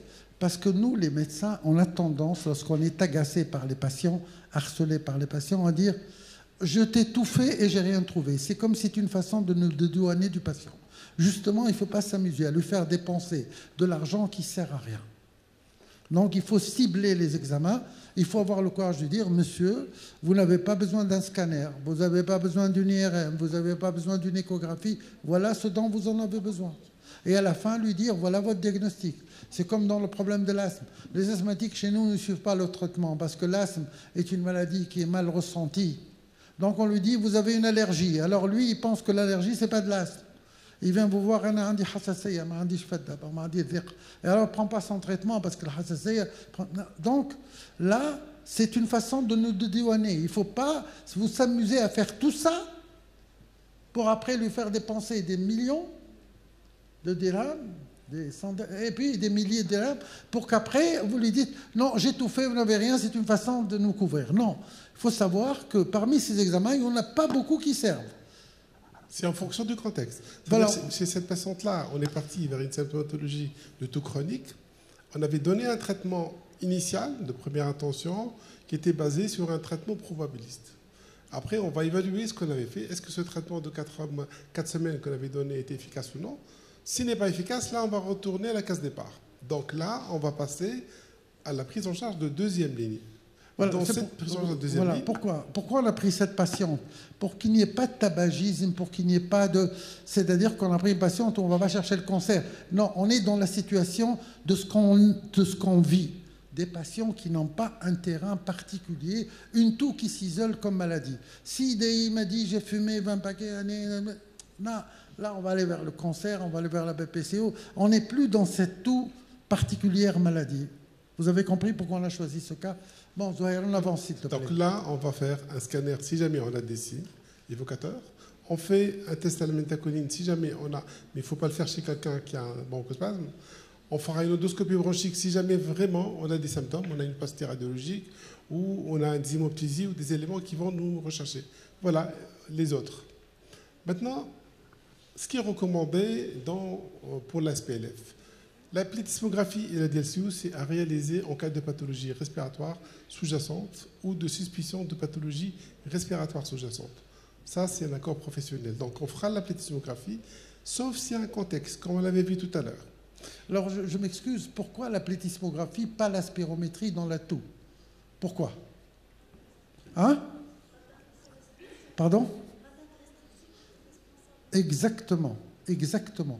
Ça, c'est une très bonne question, c'est une très très bonne réponse, parce qu'on ne peut pas faire un diagnostic sur la spirométrie, on ne peut le faire que sur la plétismo, parce que c'est la CPT. Donc, comme les fibrotiques sont les plus tousseurs, beaucoup plus que les BPCO et que les asthmatiques, c'est derrière qu'on peut avoir un syndrome interstitiel qu'on n'a peut-être pas pu diagnostiquer comme il faut, ou un syndrome restrictif débutant. Donc, c'est pour ça qu'on préfère la plétismographie dans ce cas particulier. La recommandation 30, c'est pour ne pas faire un test à la méthacholine pour ceux qui ont un bronchospasme. Maintenant, pour cette patiente-là, faut-il demander un scanner thoracique? L'examen clinique est normal. La radiographie du thorax, bien sûr, ça c'est systématique, c'est la première des choses que nous faisons. Elle est normale. Est-ce que vous allez pousser un peu le bouchon un peu plus loin en disant... Mon ami radiologue essaie de faire un scan, enfin, pour voir s'il n'y a pas quelque chose sous pleural, rétro-cardiaque qui ne se voit pas, Abdel. Postérieur. Hein? Téléphone. Moi, je pense qu'il faut avoir la main facile pour demander des scanners thoraciques. Non, la poche du malade, pas la main. Non, je pense... la main facile pour nous et la poche du malade difficile de l'autre côté. Je pense qu'une radiographie normale ou interprétée comme normale peut cacher beaucoup de choses. Et on s'est fait avoir plusieurs fois. Non, mais je pense que on pose la question. On a des conditions qui sont difficiles pour les malades. Non, mais tu as dit oui. Moi, je ne dis pas que c'est non. Mais tu as dit oui. Mais combien sont d'accord avec vous pour le oui? Non. On va lever la main, voir. Combien? Mais je ne sais pas. Moi, je dis ce que je pense dans ma pratique. Dans ma pratique, beaucoup de radios que j'ai interprétées. C'est une patiente qu'on a suivie, qu'on a vue. D'abord, on lui a donné un traitement d'épreuve, elle est revenue, elle n'a pas de nouveaux symptômes, elle n'a pas de pastille radiologique qui a changé. C'est une patiente, la radiographie est toujours normale. C'est une patiente qui a au moins 2 mois. Non, mais une radiographie normale ne veut rien dire. C'est une patiente qui tousse depuis 5 mois. Voilà, c'est ça ce que je veux dire. On l'a vu, on lui a donné un traitement de 1 mois. Vas-y, donne-lui la réponse. Voilà. Donc, pour réaliser un supplémentaire, d'après la recommandation de la SPLF, il faut faire ce scanner-là chez des patients qui présentent une toux chronique associée soit à une anomalie de l'auscultation pulmonaire ou à des signes d'alarme évoquant une néoplasie, telle que les hymoptysies. Dans les autres cas, son utilité à évaluer au cas par cas. Tu peux le faire, mais c'est au cas par cas. Mais à condition que tu aies quelque chose qui va t'indiquer ce scanner. Mais regardez ce qu'ils disent après. Donc, ça, c'est important. Parce qu'il ne suffit pas d'écrire TDM du thorax pour taux chronique. Voilà. Si le scanner a été fait, il faut le faire. Parce que nous avons quand même un spécialiste ici du scan qui a levé la main tout de suite pour dire oui. On l'a fait en expiration et en inspiration. D'accord. Il faut faire en inspiration-expiration. Je peux me permettre un mot. Ça, c'est fondamental. À avoir un scanner, il faut qu'il soit optimal. Et donc, il faut demander en inspiration et expiration forcée. Il faut que le radiologue vous le fasse parce que vous allez chercher le piégeage aérique. Bien sûr. Si vous avez un piégeage, vous avez une maladie sur les petites voies aériennes. Exactement. Et chaque année, on voit dans les toux chroniques le DIPNESH. Le DIPNESH. Chaque année, on en voit. Radio normale, spirométrie quasiment normale. Et on trouve au scanner. Et ce sont des tousseurs chroniques. Et nous, on fait un scanner systématiquement avant de dire c'est un tocri, avant d'arriver au stade ultime. Voilà. Les patients ont tous un scanner. Tous. Il faut être allé exhaustif avant de pouvoir pousser le diagnostic aussi loin et avec les conséquences que l'on sait. La mise sous gabapentine, ça n'est pas anodin. Enfin, voilà, exactement. Vous avez vu la bonne réponse. Parce que là où on voulait arriver dans cette réponse, c'est qu'on ne doit pas avoir ce réflexe constamment de demander un TDM du thorax parce qu'on va chercher le cancer. Chez tous les patients. Parce qu'on va avoir le DDB. Non, il faut le faire de façon optimale, justement, pour chercher la cause la plus fréquente qui peut donner ça. Donc il faut faire expiration, inspiration, piégeage, c'est très important.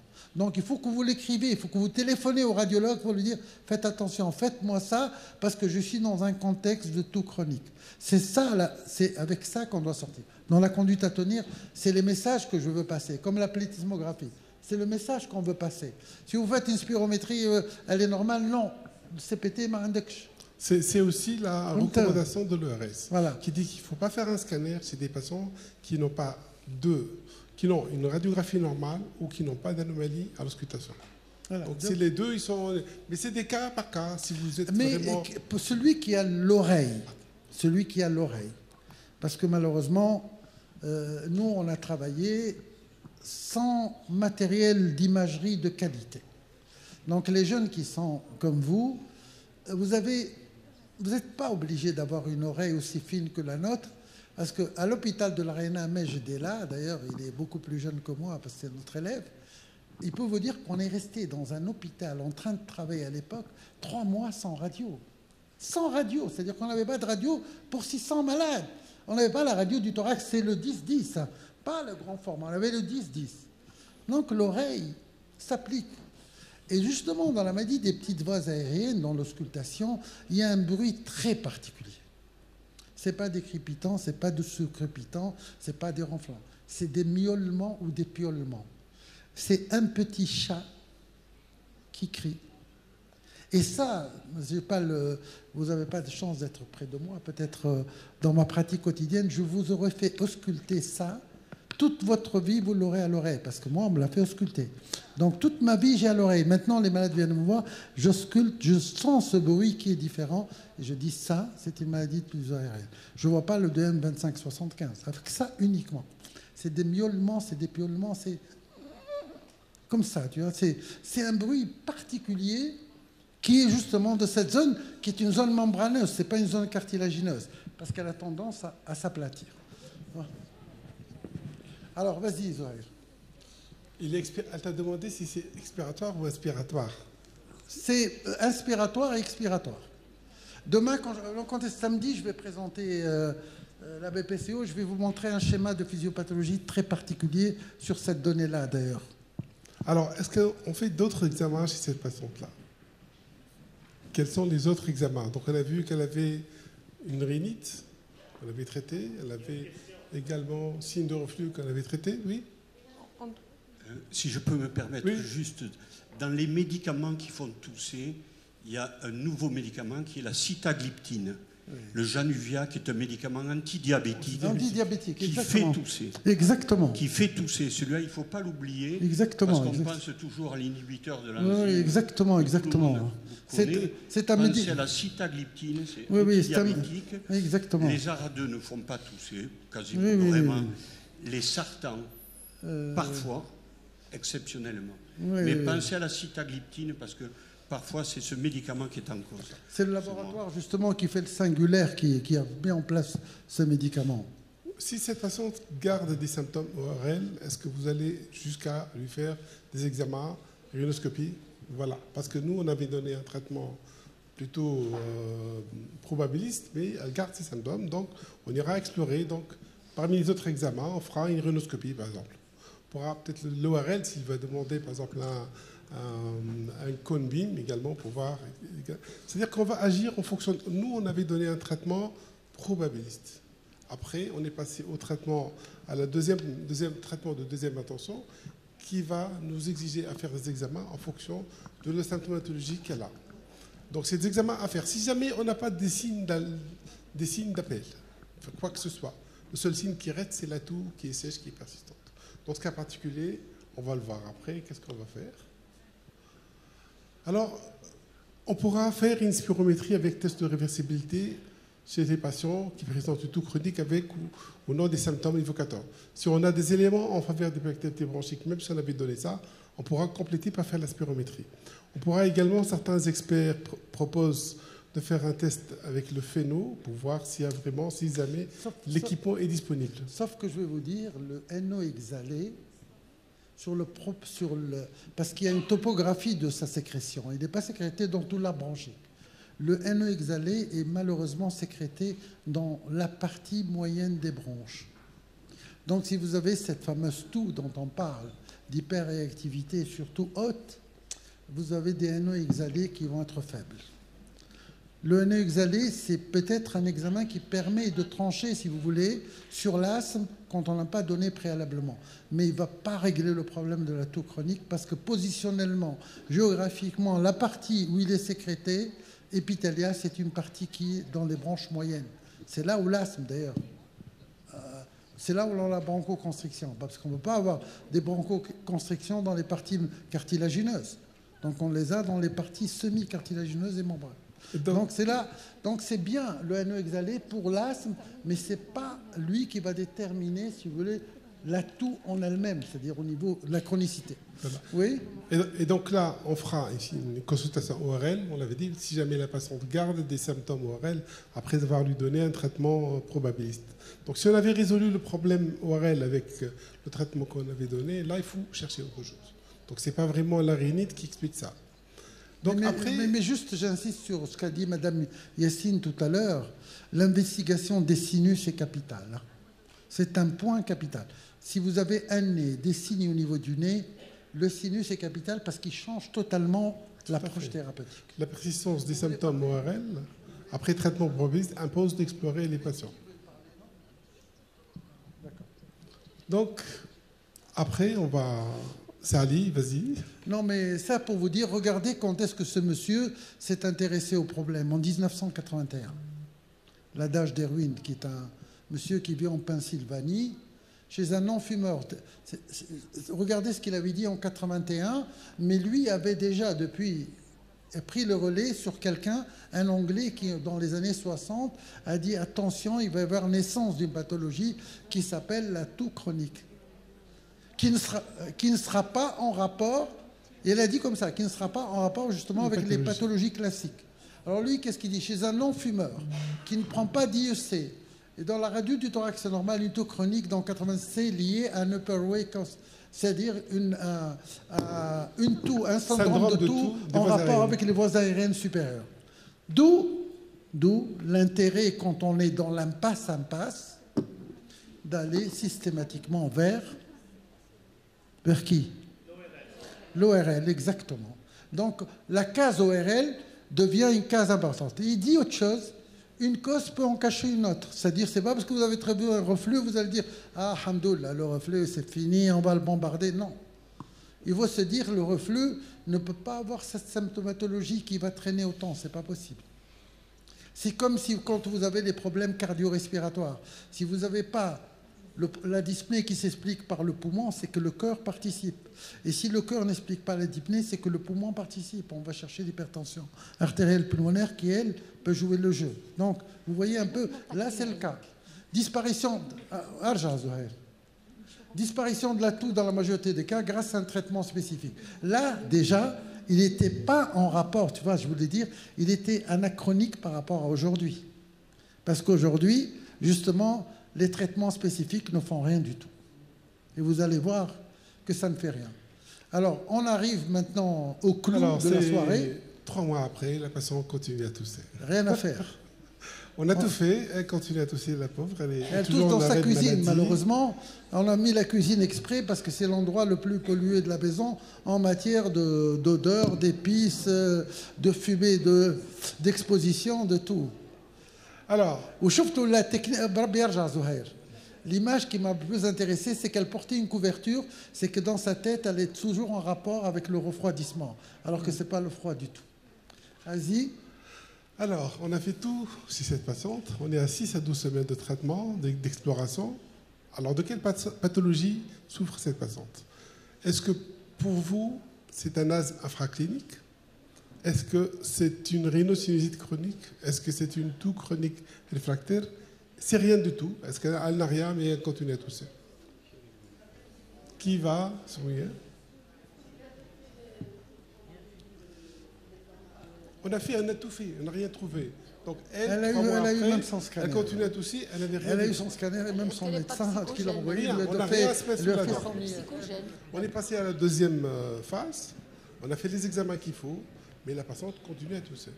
Elle est psychogène maintenant peut-être. Donc là, je ne sais pas, vous dites tout psychogène, d'accord. Est-ce que quelqu'un d'autre propose autre chose? Non, elle est bien avec son mari, elle est bien avec ses enfants, elle est équilibrée au travail. C'est une femme qui fait du sport d'ailleurs. Et vraiment, elle n'avait aucun terrain neurotonique pour parler de tout psychogène. Pour le cas particulier, vraiment, rien du tout. Rien du tout parce que... On ne pourra pas parler de tout psychogène si elle continue à tousser quand elle dort le soir. Exactement. Donc, si la toux disparaît au sommeil, elle ne peut pas être psychogène. Donc, pour vous, laquelle on retient dans ce cas particulier? La première, aucune. En fait, nous, c'est la toux chronique réfractaire inexpliquée. C'est une entité actuellement connue et bien définie qui s'appelle la tocrie. Tocrie. Hein? Mais on avait dépassé parce que la personne a toussé 5 mois avant qu'elle vienne à la consultation. Ah, ça fait 3 mois qu'on la suit. Oui, 3 mois après les 5 mois, donc ça nous fait 11 mois. Donc là, on est dans la tocrie. Donc c'est une toux chronique, réfractaire et inexpliquée. Alors, la tocrie, pour qu'on soit clair entre nous, ce n'est pas un diagnostic. La tocrie, c'est la limite de nos connaissances. C'est-à-dire que là, on ne sait rien du tout. Donc on est un peu dans l'idiotie. Vous savez ce que ça veut dire un idiot? Un idiot, ce n'est pas quelqu'un qui raisonne mal. Un idiot, en sémantique grecque, c'est quelqu'un qui est resté en dehors du temple, donc qui n'a rien appris. Parce que ceux qui rentrent dans le temple ne sont pas des idiots. Donc un idiot, c'est quelqu'un qui n'a pas eu l'apprentissage du prêtre. Donc nous, là, c'est comme les inclassables dans les PID. On met inclassable, on est content de dire IPAF inclassable. Ça, c'est les limites de nos connaissances. Donc là, on est dans les limites de notre ignorance. Donc ça nous permet de... Tocrie, ce n'est pas un diagnostic. C'est-à-dire que c'est une case, c'est une antichambre, c'est une salle d'attente. Ça ne veut pas dire que c'est tocrie, on va lâcher le morceau, on ne va pas continuer à faire des investigations et on va se contenter. C'est l'erreur qu'il ne faut pas faire. L'erreur qu'il ne faut pas faire, c'est ça. C'est se dire, c'est tocrie, bonne salle d'attente. On a déjà le terme, ça fait très savant, ça fait très scientifique, mais ça fait ignorant en dessous. Voilà. Oui. Alors, la tocrie, c'est une toux chronique réfractaire. Oui. J'ai une question. Alors, cette patiente, elle est âgée, il est hypertendu avec une hypercholestérolémie, alors qu'on n'a pas cherché l'origine cardiaque. On a un facteur de risque cardiovasculaire qu'elle est âgée de plus de 55 ans. Pareil, il faut toujours faire les examens en fonction du contexte. Si on a vu son cœur, elle avait rien du tout. Et puis la toux cardiaque, c'est une toux qui survient à l'effort. C'est la toux des subo-AP, quoi, classique, avec le chatouillement, la mousse. Elle n'avait pas du tout ça. Puis elle avait pas, sa radio était normale, elle n'avait pas de cardiomégalie. Non, ce n'est pas du tout ça. C'est Ali. Oui. Est-ce que, avant de retenir une tocrie... Ou un tocrie, je ne sais plus si c'est un ou une. Bon. Une, puisque c'est une toux. Est-ce qu'on est en droit de faire une fibrobronchique? Si jamais il y a des signes en faveur. On pourra faire d'abord un scanner avant. Parce que moi j'aurais fait la fibro avant de retenir la tocrie. C'est ce que tu dis est bien, mais on va répondre à ça. Parce que c'est encore par le diaphragme, il va faire même des accidents au niveau de la paroi, et quelquefois même ils aboutissent au pneumothorax. Donc c'est une toux difficile à supporter. C'est pour ça que les gens souffrent terriblement. Les patients handicapés. Moi j'ai eu une femme qui est partie à la Mecque, enfin elle est partie pour l'Ambre au Colgey. Elle est revenue parce qu'elle c'est un terrain atopique. Et elle avait fait justement cette toux. Mais c'est une toux avec hyperréactivité bronchique. Mais je vous assure, j'ai jamais vu quelqu'un tousser comme ça. Jamais vu. Jamais vu. Elle n'arrêtait pas, elle pleurait. Et moi, je lui disais, bon, Inch'Allah, fil hajjat. Elle dit non, je ne retourne jamais plus. Alors, j'ai plus envie de retourner. Pour vous dire que c'est des malades qui souffrent parce que ce n'est pas la toux classique. Ce n'est pas la toux qui soulage. C'est la toux plutôt qui accable. C'est pour ça, tout à l'heure, j'avais posé la question en anglais, urge to tosse. Il a urgence à tousser, le bonhomme. Il sent une sensation, il ne peut pas faire autrement. On l'empêche. Alors, donc, c'est des questions à poser dans ces cas particuliers pour rapport aux facteurs déclenchants. Est-ce que cette toux apparaît au changement de température? Est-ce que cette toux apparaît à la parole prolongée, au téléphone? Est-ce que cette toux, dans des situations émotionnelles, là, on retrouve la toux psychogène? Est-ce que cette toux, en rapport avec une hyperventilation, à l'exercice? On va voir là quels sont les facteurs déclenchants qui peuvent provoquer cette toux qui est plutôt... Ce n'est pas un symptôme, c'est devenu une maladie. Et pourquoi on a reposé ça? Pourquoi? Parce qu'on s'est déjà posé la question. C'est pour vous dire qu'inlassablement, il ne faut pas lâcher le patient. Il faut reprendre. Si vous dites toquerie, ça ne veut pas dire que vous avez fait le diagnostic. Ça veut dire que vous êtes dans des limites de vos connaissances. Reprenez, reprenez, reprenez. Comme a dit Boileau 1000 fois sur le métier, révisez votre ouvrage. C'est un auteur français qui avait dit ça. Révisez votre ouvrage. D'ailleurs, quand on prépare une communication, on révise. Moi, tout à l'heure, entre 10h et midi, j'ai revu, j'avais vu qu'il fallait changer des choses. On change toujours. Donc, révisez votre ouvrage. Ne jamais lâcher la patiente. Toujours la suivre, parce que vous pouvez vous tromper de diagnostic.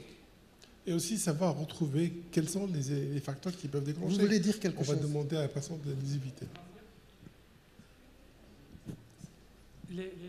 Les phrases suivantes, là, l'exposition à certaines odeurs, je vous laisse terminer pour vous poser la question. Voilà, en fait, on retrouve des facteurs qui sont habituels, qui normalement qui ne sont pas tellement importants. Mais il y a tellement une augmentation de la sensibilité que ces gens-là vont tousser pour rien. C'est-à-dire, on va les rechercher, mais c'est vraiment un seuil de sensibilité très important qui fait que ce réflexe de toux devient urgent. C'est ce qu'elle a fait tout à l'heure. Oui, allez-y. Ah voilà, toussez-vous lors de l'exposition à un spray, l'acte, des odorisants. Toussez-vous lorsque vous vous allongez. Oui. Toussez-vous lors de l'exposition à certaines odeurs. Essence, fumée, parfum, produits de ménage, désodorisants, déodorants. Tout ça, est-ce que ce n'est pas le symptôme d'une hypersensibilité bronchique? Déjà, la sensibilité, elle existe déjà. C'est-à-dire que ces symptômes... Oui, c'est une hypersensibilité, mais on repose la question parce qu'il y a le phénomène inducteur aussi. Il y a le phénomène sensibilité inducteur. C'est par exemple si elle s'approche de l'eau de Javel, de l'odeur de l'eau de Javel, ou de l'odeur de l'essence, ou de l'odeur d'un parfum, on va lui dire au moins de l'éviter pour apaiser. D'ailleurs, parmi les indications thérapeutiques, c'est d'éviter de parler. C'est comme on est dans une impasse thérapeutique. C'est parce qu'on est dans un phénomène d'excitation du système. Parce que, d'ailleurs, pourquoi parler et rire font tousser, d'après vous? Parce qu'on respire de l'air frais. Non, c'est pas parce qu'on respire de l'air frais. Parce que quand on tousse et quand on parle très fort, on respire l'air par la bouche. Et ça passe pas par le réchauffement du nez, et c'est froid. Donc, l'air frais ne nous dérange pas quand on a le nez. Mais le fait qu'on va parler comme moi très rapidement comme ça, donc on va consommer plus d'air, parce que quand on parle, on est à peu près à 12 litres minute. Quand on dort, on est à 4 litres minute d'air, pour vous dire une idée. Donc 12 minutes, le nez ne peut pas faire l'essentiel pour réchauffer. Donc l'air ne veut pas rentrer à une température réchauffée, et c'est la fraîcheur de l'air qui va être l'inducteur. C'est pour ça qu'un des premiers traitements, c'est éviter le téléphone de trop parler, éviter de trop rire, éviter de faire la bamboula en chantant, parce que maintenant, les clubs de chant, c'est devenu la mode en Tunisie. Donc, vous comprenez, pour la femme en question, parce que c'est une femme. Maintenant, donc, pour vous dire à quel point c'est important de ces petits détails, Adouma. Donc, on est un peu dans la maladie de la toux, on n'est plus dans le symptôme. Et donc là, tout ce qu'on a à disposition comme médicament, on l'avait déjà donné, ça ne fonctionne pas. Mais actuellement, aucun médicament n'a une AMM dans la toux chronique actuellement. C'est ça le problème. Vous avez compris ce que je veux dire? Jusqu'à aujourd'hui, à l'heure où on vous parle, aucun médicament n'a l'AMM dans la toux chronique, inexpliqué. Aucun. C'est tout ce que nous faisons, on le fait hors AMM, c'est-à-dire qu'on le fait parce que ça a été écrit. Les études sont actuellement en cours. Ouais. Si vous avez un patient tousseur qui continue à fumer, il est important qu'il arrête de fumer. Au moins, on peut agir sur un facteur sur lequel ça peut soulager le patient. Donc, il y a des traitements qui sont actuellement en cours de développement. Il y a des traitements neuromodulateurs qui semblent être efficaces après évaluation de la balance bénéfice-risque et il doit être discuté en RCP. Il y a actuellement des RCP de tout qui vont étudier les dossiers et proposer des traitements. Alors, on avait cité tout à l'heure la pré-GABA et la gabapentine qui sont administrées jusqu'à une dose de 1800 mg par jour. La morphine également, on peut la donner jusqu'à 5 à 10 mg. Il faut savoir que ces malades qui sont handicapés, c'est des malades qui souffrent. Donc, Alors pour la morphine, je vous dis la morphine, concernant la morphine maintenant, pour les doses en question, 5-10 mg, mais le traitement, les études qui ont été faites, ils ont été faites sur un maximum de 4 semaines. Il n'y a pas des études qui ont été faites sur des durées plus longues. Donc il ne faut pas s'amuser de donner de la morphine sur une durée plus longue. Et comme l'a dit Durand tout à l'heure, il faut faire attention à la prégabaline et à la gabapentine parce qu'ils ont des effets secondaires qui sont vraiment très gênants, particulièrement des convulsions, des cauchemars, des céphalées importantes, des irritabilités. Donc il faut quand même qu'on n'arrive pas à ce type de thérapeutiques, qui sont des thérapeutiques pratiquement expérimentales. Ce n'est pas des thérapeutiques qui sont basées sur des recommandations, sur des essais cliniques, rien n'a été fait. Donc on a constaté que c'est comme le Laroxyl en fait. Les antidépresseurs, ils sont utiles parce qu'ils vont agir sur la composante... Sur les centres, sur le centre nerveux. Quoi. De la dépression, et puis ils vont agir également sur la toux.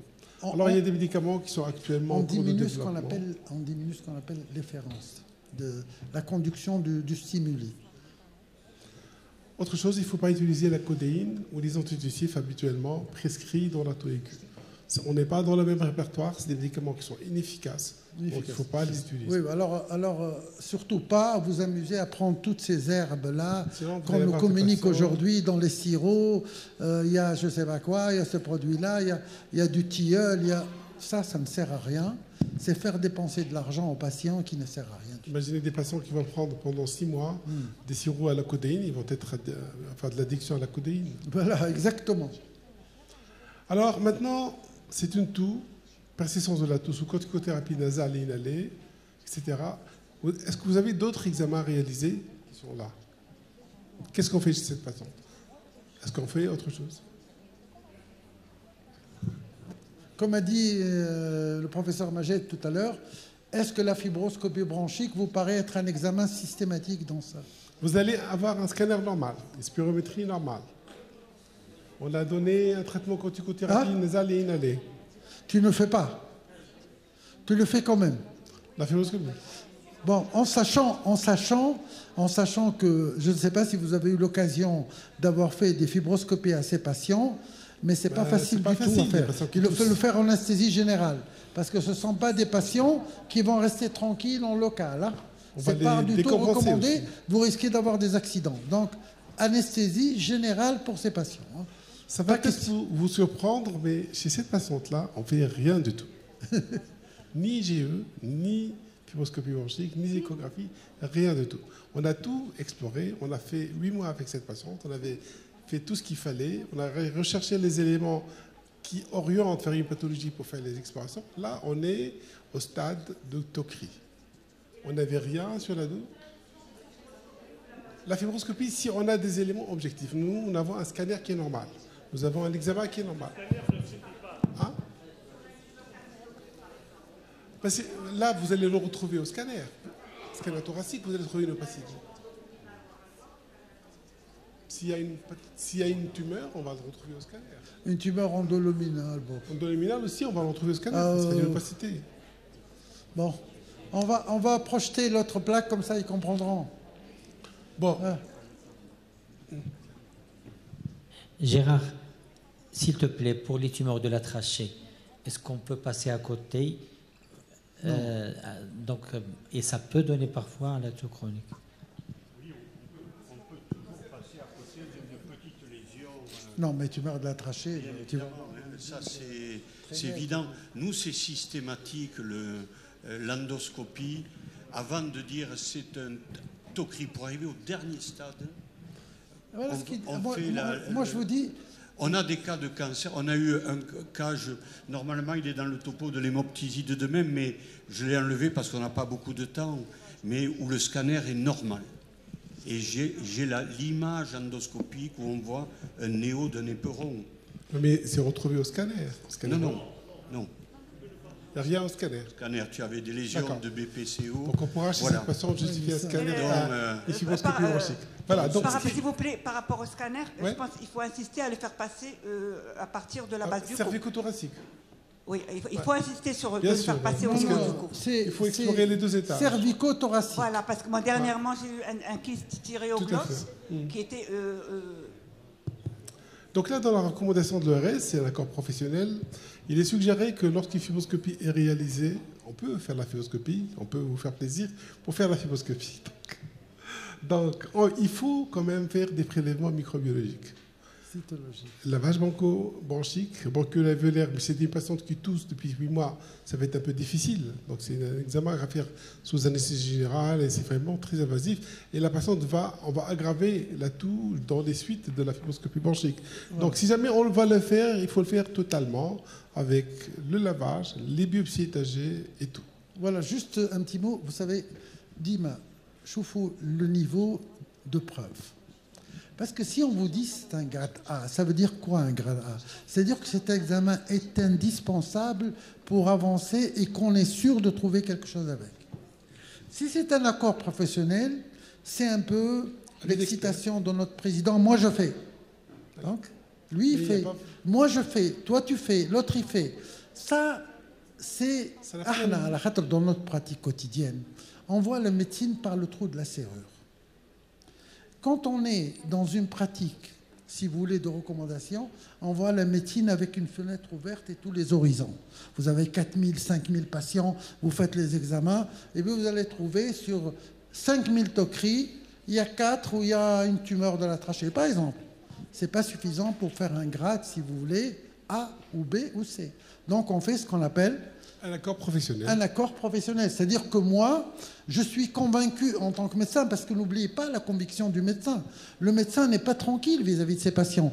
Donc lui, il est convaincu qu'il ne veut pas passer à côté, donc il va faire parce que lui, il a une conviction profonde que ça peut être ça. Et ça a également une incidence médico-légale. Mais ça ne veut pas dire que si on ne la fait pas, on est dans notre tort. Tu vois, d'un côté... Ce n'est pas une nécessité de la faire automatiquement, mais d'un autre côté, si vous ne la faites pas, on ne va pas vous dire « Ah, vous n'avez pas fait un truc de grade A ». Par contre, la radio, c'est un grade A. Le scanner, c'est un grade C. C'est ça ce qu'il faut voir. Malheureusement, les recommandations, ils ont complètement écarté l'avis des experts. Et ça depuis plus de 25 ans. Et non, mais c'est ça le problème, parce que... ça fait 25 ans qu'on a pris une sorte de dérive où l'avis de l'expert n'a pas sa place.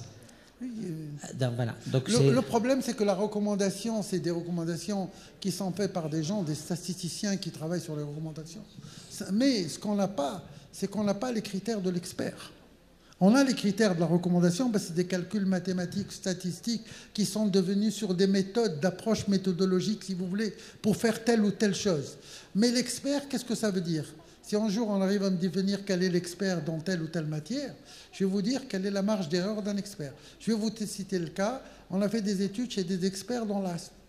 L'équipe de Louis-Philippe Boulet, qui est le patron du GINA, que tu connais bien, puisqu'il fait partie de l'espace francophone, il a publié un article. Il a pris des experts pour faire le diagnostic d'asthme.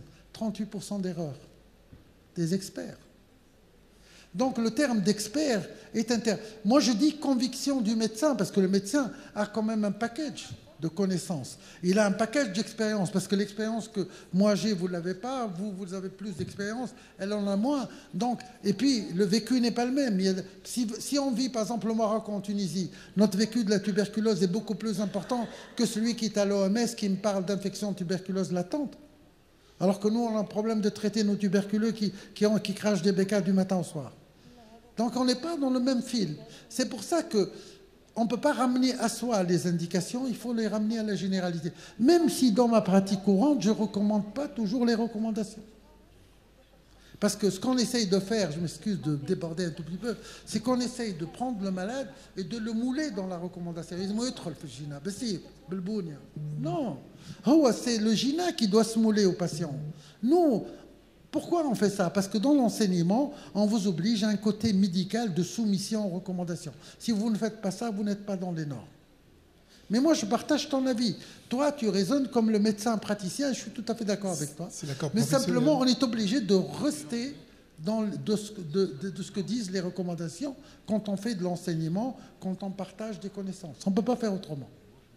Bon. Pour la fibroscopie digestive, il faut la faire quand il y a des signes, des symptômes digestifs. On ne pourra pas faire une fibroscopie parce qu'on a tout fait, on n'a rien trouvé. Non, ce n'est pas justifié. Après, quand cela est possible, il est suggéré également de faire un test de provocation de la toux, certains le font. Il est suggéré de faire une bronchoscopie dans les cas où il y a une forte suspicion de pathologie bronchopulmonaire, notamment lorsque le scanner thoracique est anormal ou lorsque l'endoscopie est nécessaire dans la prise en charge d'une pathologie pulmonaire. C'est-à-dire suspecté par l'examen et la radiographie thoracique. Éventuellement, le scanner, on peut, dans le cas où on est amené à le faire, on pourra le demander, mais ça reste toujours un accord professionnel. Tu vois ce qu'ils disent, Oma, maintenant ils t'ouvrent la porte à ceux qui veulent faire et ceux qui ne veulent pas faire. Maintenant la porte est ouverte. Tout dépend de la conviction du médecin. Il n'y a pas de... Parce que le livre ou les recommandations ne traduisent jamais la réalité du colloque singulier quand on est en face du malade. Vous avez des sensations avec un malade pour la même pathologie qui ne sera pas la même avec le prochain qui va venir avec la même pathologie. Mais dans la recommandation... Il laisse la porte ouverte. Si vous jugez vraiment qu'il y a un risque à ne pas... Il faut le faire. Voilà. Maintenant, il ne faut pas sauter dessus parce que ça devient une obligation. Il faut que ça soit ruminé, révisé et fait correctement. Et ce qui est admis dans les recommandations, qu'il ne faut pas faire de scanner thoracique, c'est de fibroscopie bronchique quand le scanner est normal. Mais ça reste une décision que le praticien peut la décider sans suivre les recommandations. Alors maintenant, actuellement, vas-y Sally, actuellement les nouvelles molécules qui sont actuellement qui sont développées, c'est des antagonistes des récepteurs purinergiques P2X3 qui ont donné des résultats concluants. Alors vous avez le Gefapixant, le Leliapixant et le Sivopixant, de nouvelles molécules qui sont actuellement en cours de développement. Et ces molécules vont agir sur la maladie de la toux, sur la toux. C'est parce qu'il y a des patients qui vont bloquer les récepteurs qu'on a montré tout à l'heure. Si vous n'avez pas de stimuli des récepteurs, donc vous n'avez plus de toux parce que les centres ne sont plus. Mais est-ce que les médicaments vont sortir bientôt? On est en phase 3. Mais jusqu'à maintenant, il n'y a aucune AMM. Donc c'est des médicaments en cours de développement. Et il paraît qu'ils ont une bonne tolérance. Actuellement, il n'y a pas de problème des effets indésirables importants, sauf que ça peut modifier la sensation de dysgeusie, hypogeusie, agueusie pour tout ce qui est le... Mais bien sûr, parce que si les récepteurs ne fonctionnent plus, vous n'allez plus avoir de goût, vous perdez quand même certaines choses. Alors maintenant, on va un peu faire le... Oui. Non, la pharyngique sera protégée parce que le stimuli qui sera du bas sera senti différemment. Mais il parle de stimuli constant. On va diminuer la sensibilité de ces récepteurs dans l'acheminement du stimulus. Donc là, on arrive à la fin de l'atelier pour un peu reprendre un peu tout ce qu'on avait vu et pour parler de la conduite à tenir, l'algorithme de prise en charge de la toux chronique. Nous avons une toux qui évolue depuis 8 mois. Qu'est-ce qu'on propose comme traitement de première intention?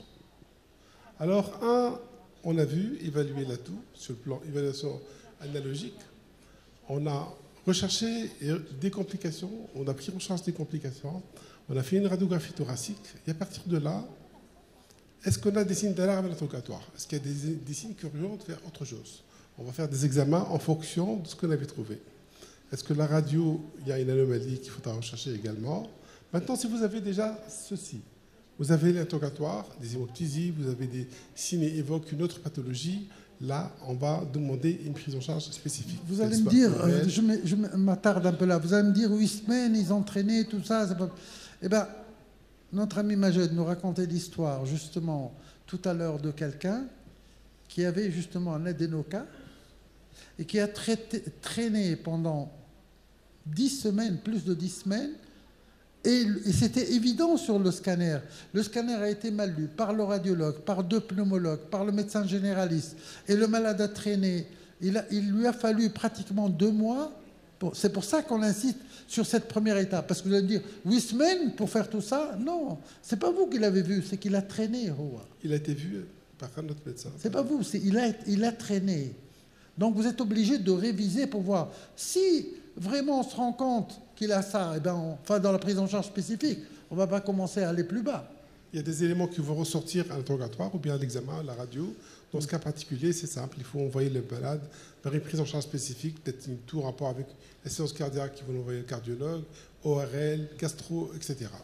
Maintenant, vous n'avez aucun élément d'orientation.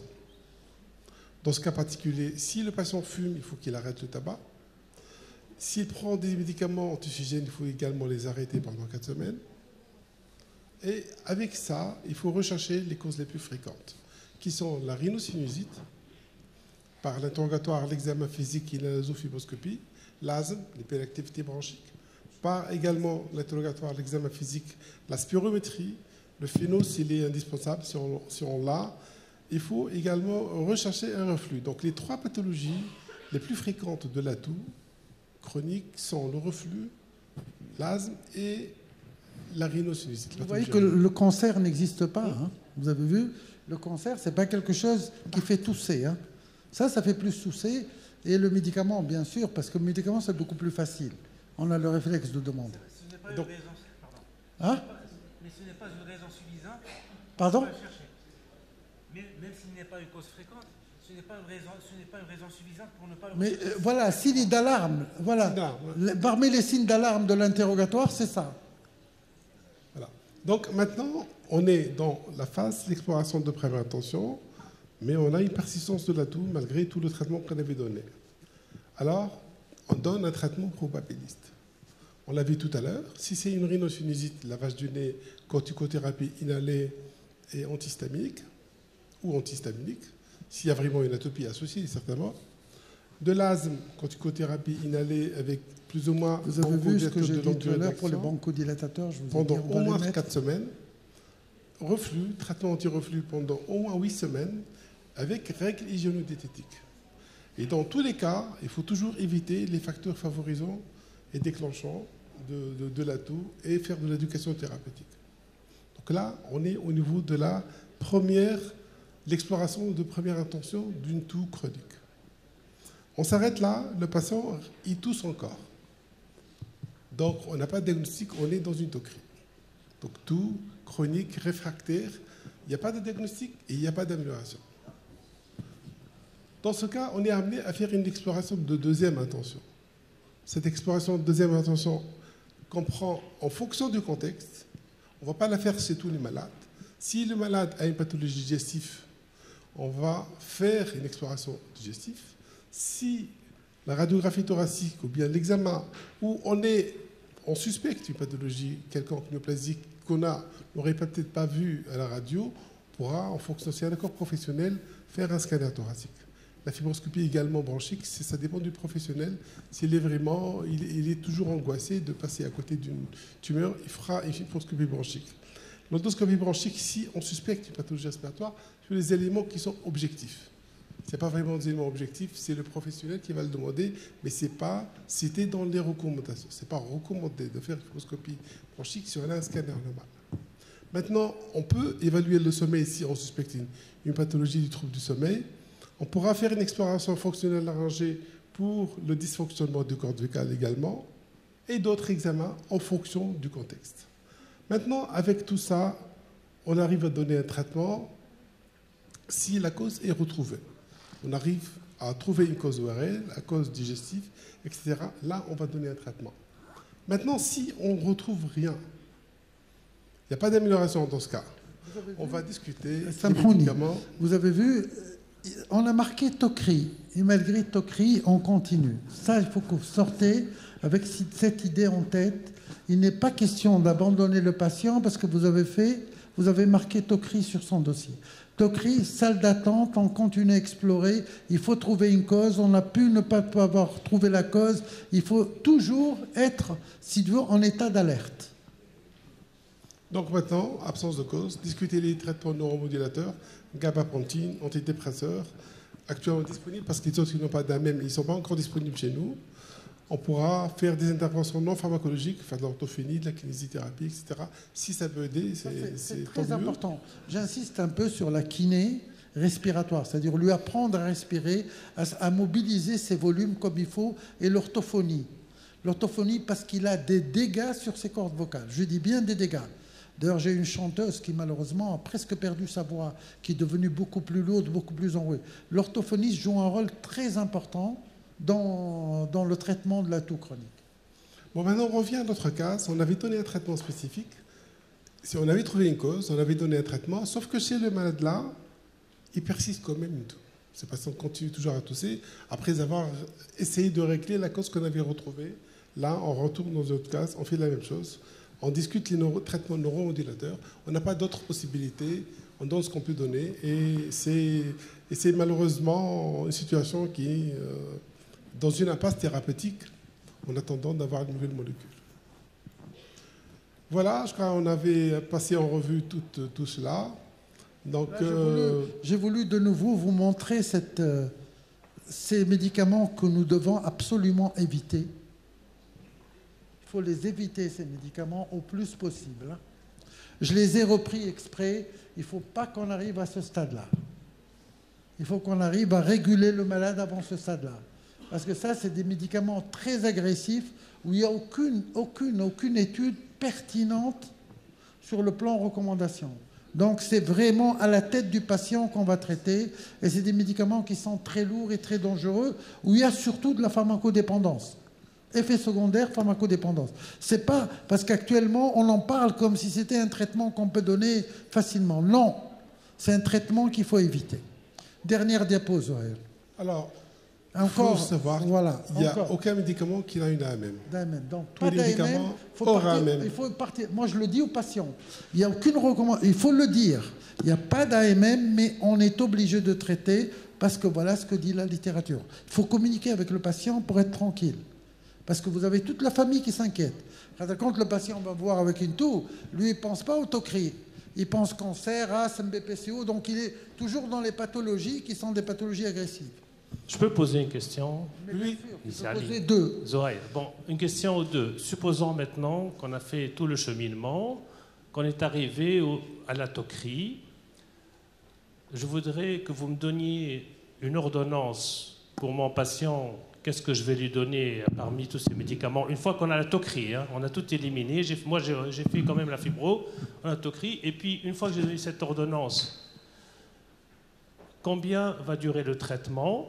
Est-ce qu'on sait maintenant si ça va être un traitement, puisque la maladie n'a pas elle est inexpliquée. Donc, je suppose que si on interrompt le traitement, ça va reprendre. Donc, j'imagine de la morphine à vie avec la constipation. Je pose la question. Je voudrais une ordonnance, Ali. Non, mais il faudra chercher l'ordonnance, je vais te la donner. Voilà. Je vais te donner l'ordonnance. Première ordonnance que je vais te donner, c'est que chez les malades qui sont hypertocri, c'est-à-dire pour lesquels on ne trouve rien, il y a une RCP qui se passe à Toulouse, dans laquelle vous présentez vos patients pour définir quel est le traitement. Les règles de base hygiéniques, chez Escamilla qui le fait. Ouais. Donc ça, c'est bien de demander un avis parce que c'est des malades pluridisciplinaires. Là, on n'est plus dans la rigolade d'aller donner... Parce que 5 et 10 comment on appelle, de morphine, c'est pas exactement la même chose. Les autres traitements, c'est pas exactement la même chose. Mais voilà, moi, j'ai trouvé une technique d'approche qui m'a donné des résultats. J'ai pas d'AMM dessus. Mais je t'assure, j'ai soulagé les patients. Je fais des aérosols avec 3 produits. Je le fais pendant 10 jours, 2 fois par jour. Je mets du Pulmicort, je mets du bétanil qui est le bricanil pour vous parce que le bétanil fait en Tunisie, et je mets de l'adrénaline, 1 milligramme. Et j'ai eu des résultats sensationnels sur les tocri. Nébulisation en aérosol. J'ai eu des résultats. C'est mon approche. Mais moi, j'ai pas, si vous voulez, j'ai pas fait d'études dessus. Mais j'ai pas d'études dessus. Moi, j'ai pas d'études dessus. Mais j'ai quand même au moins, plus de 50 patients en tous les cas qui ont eu ce traitement-là. Je les suis d'ailleurs. La dernière patiente, je l'ai mise avant de venir mardi. J'ai téléphoné mercredi avant de partir. Elle m'a dit, j'ai passé une nuit tranquille. Et ça me donne de très bons résultats. Les hygiènes de vie, l'éloignement des milieux qui sont des milieux agressifs, éviter de fumer, régler le problème de l'estomac s'il est, si on fait tous ces éléments-là, ça va nous éviter d'aller vers ces produits. Et attention, mais avec ces produits, c'est-à-dire la morphine, la paragalbine et le laroxyl, vous avez quand même 30% d'échecs. Hein. Vous ne réglez pas le problème à 100%. Mais avec le pulmicort et l'adrénaline, au bout de 10 jours... Parce que l'adrénaline va jouer un rôle d'anti-édémateux. Et c'est un rôle très important sur les cordes vocales, parce que le point le plus sensible, à mon avis, c'est le point laryngotrachéal. La maladie, je l'ai tellement suivie de près, elle se situe dans 5 cm entre l'hypopharynx et le début de la trachée. C'est la zone la plus vascularisée et la plus énervée. On appelle d'ailleurs cette zone le carrefour de la vie, parce que c'est l'aiguillage entre l'alimentation et l'air. Donc c'est très important. Je te dis, parce que la morphine, je ne veux pas l'utiliser. Le Lyrica, je le déteste, mis à part les douleurs, les neuropathies, et parce que c'est des antiépileptiques aussi, il ne faut pas oublier ça. Et le laroxyl, c'est une dépendance terrible. Donc j'évite de faire ça. Je vous dis ce que je fais. Mais moi, j'ai des résultats, je ne dis pas que c'est des résultats probants à 100%, mais j'ai calmé des toux incoercibles.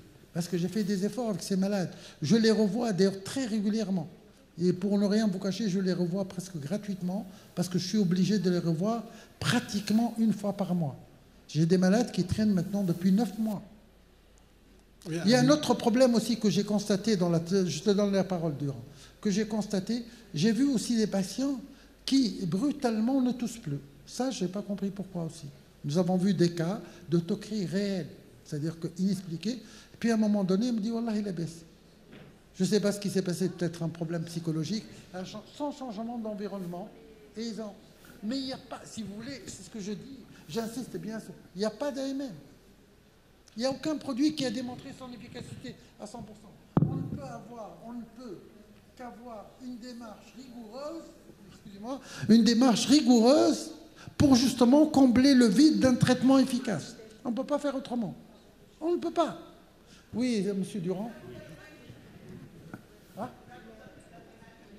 Pardon? Un milligramme. On a des ampoules d'un milligramme. Oui, Gérard.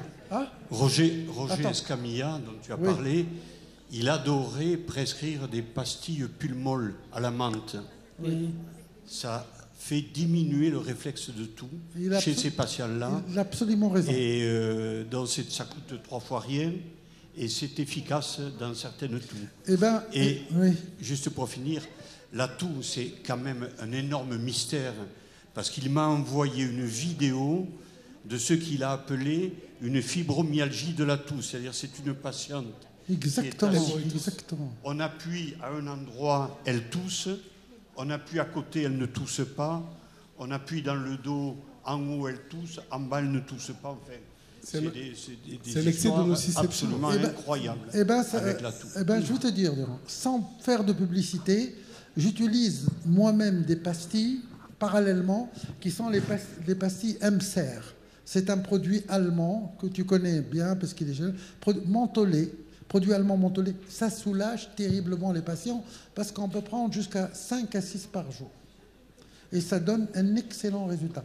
Parce qu'on est obligé, m'excusez le terme, mais on est obligé de faire un peu de bricolothérapie. On ne peut pas faire autrement. On est un peu dans une impasse thérapeutique dans laquelle chacun... Voilà, donc pour conclure... Bon, mais je t'ai convaincu par mon ordonnance ou pas?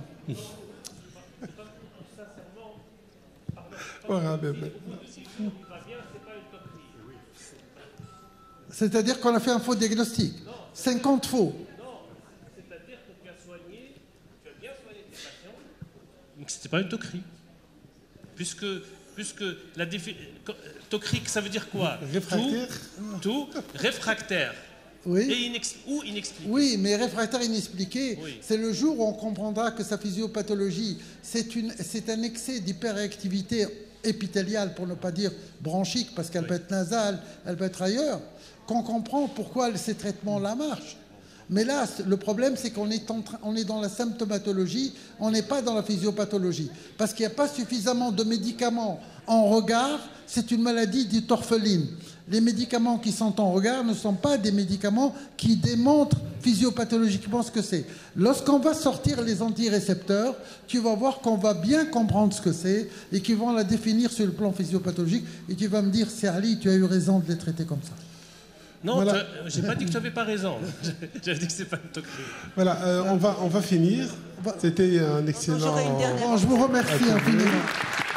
On vous invite à télécharger les recommandations de l'ATU, SPLF, ERS, CHEST. Et ils contiennent tout cela. Voilà, merci. Si tu peux aider un peu les personnes en question, faire un petit package et on leur envoie ça par mail, ça serait On mettra ça sur le site de l'AFMAPAT. J'espère que vous avez appris quelque chose. Ok.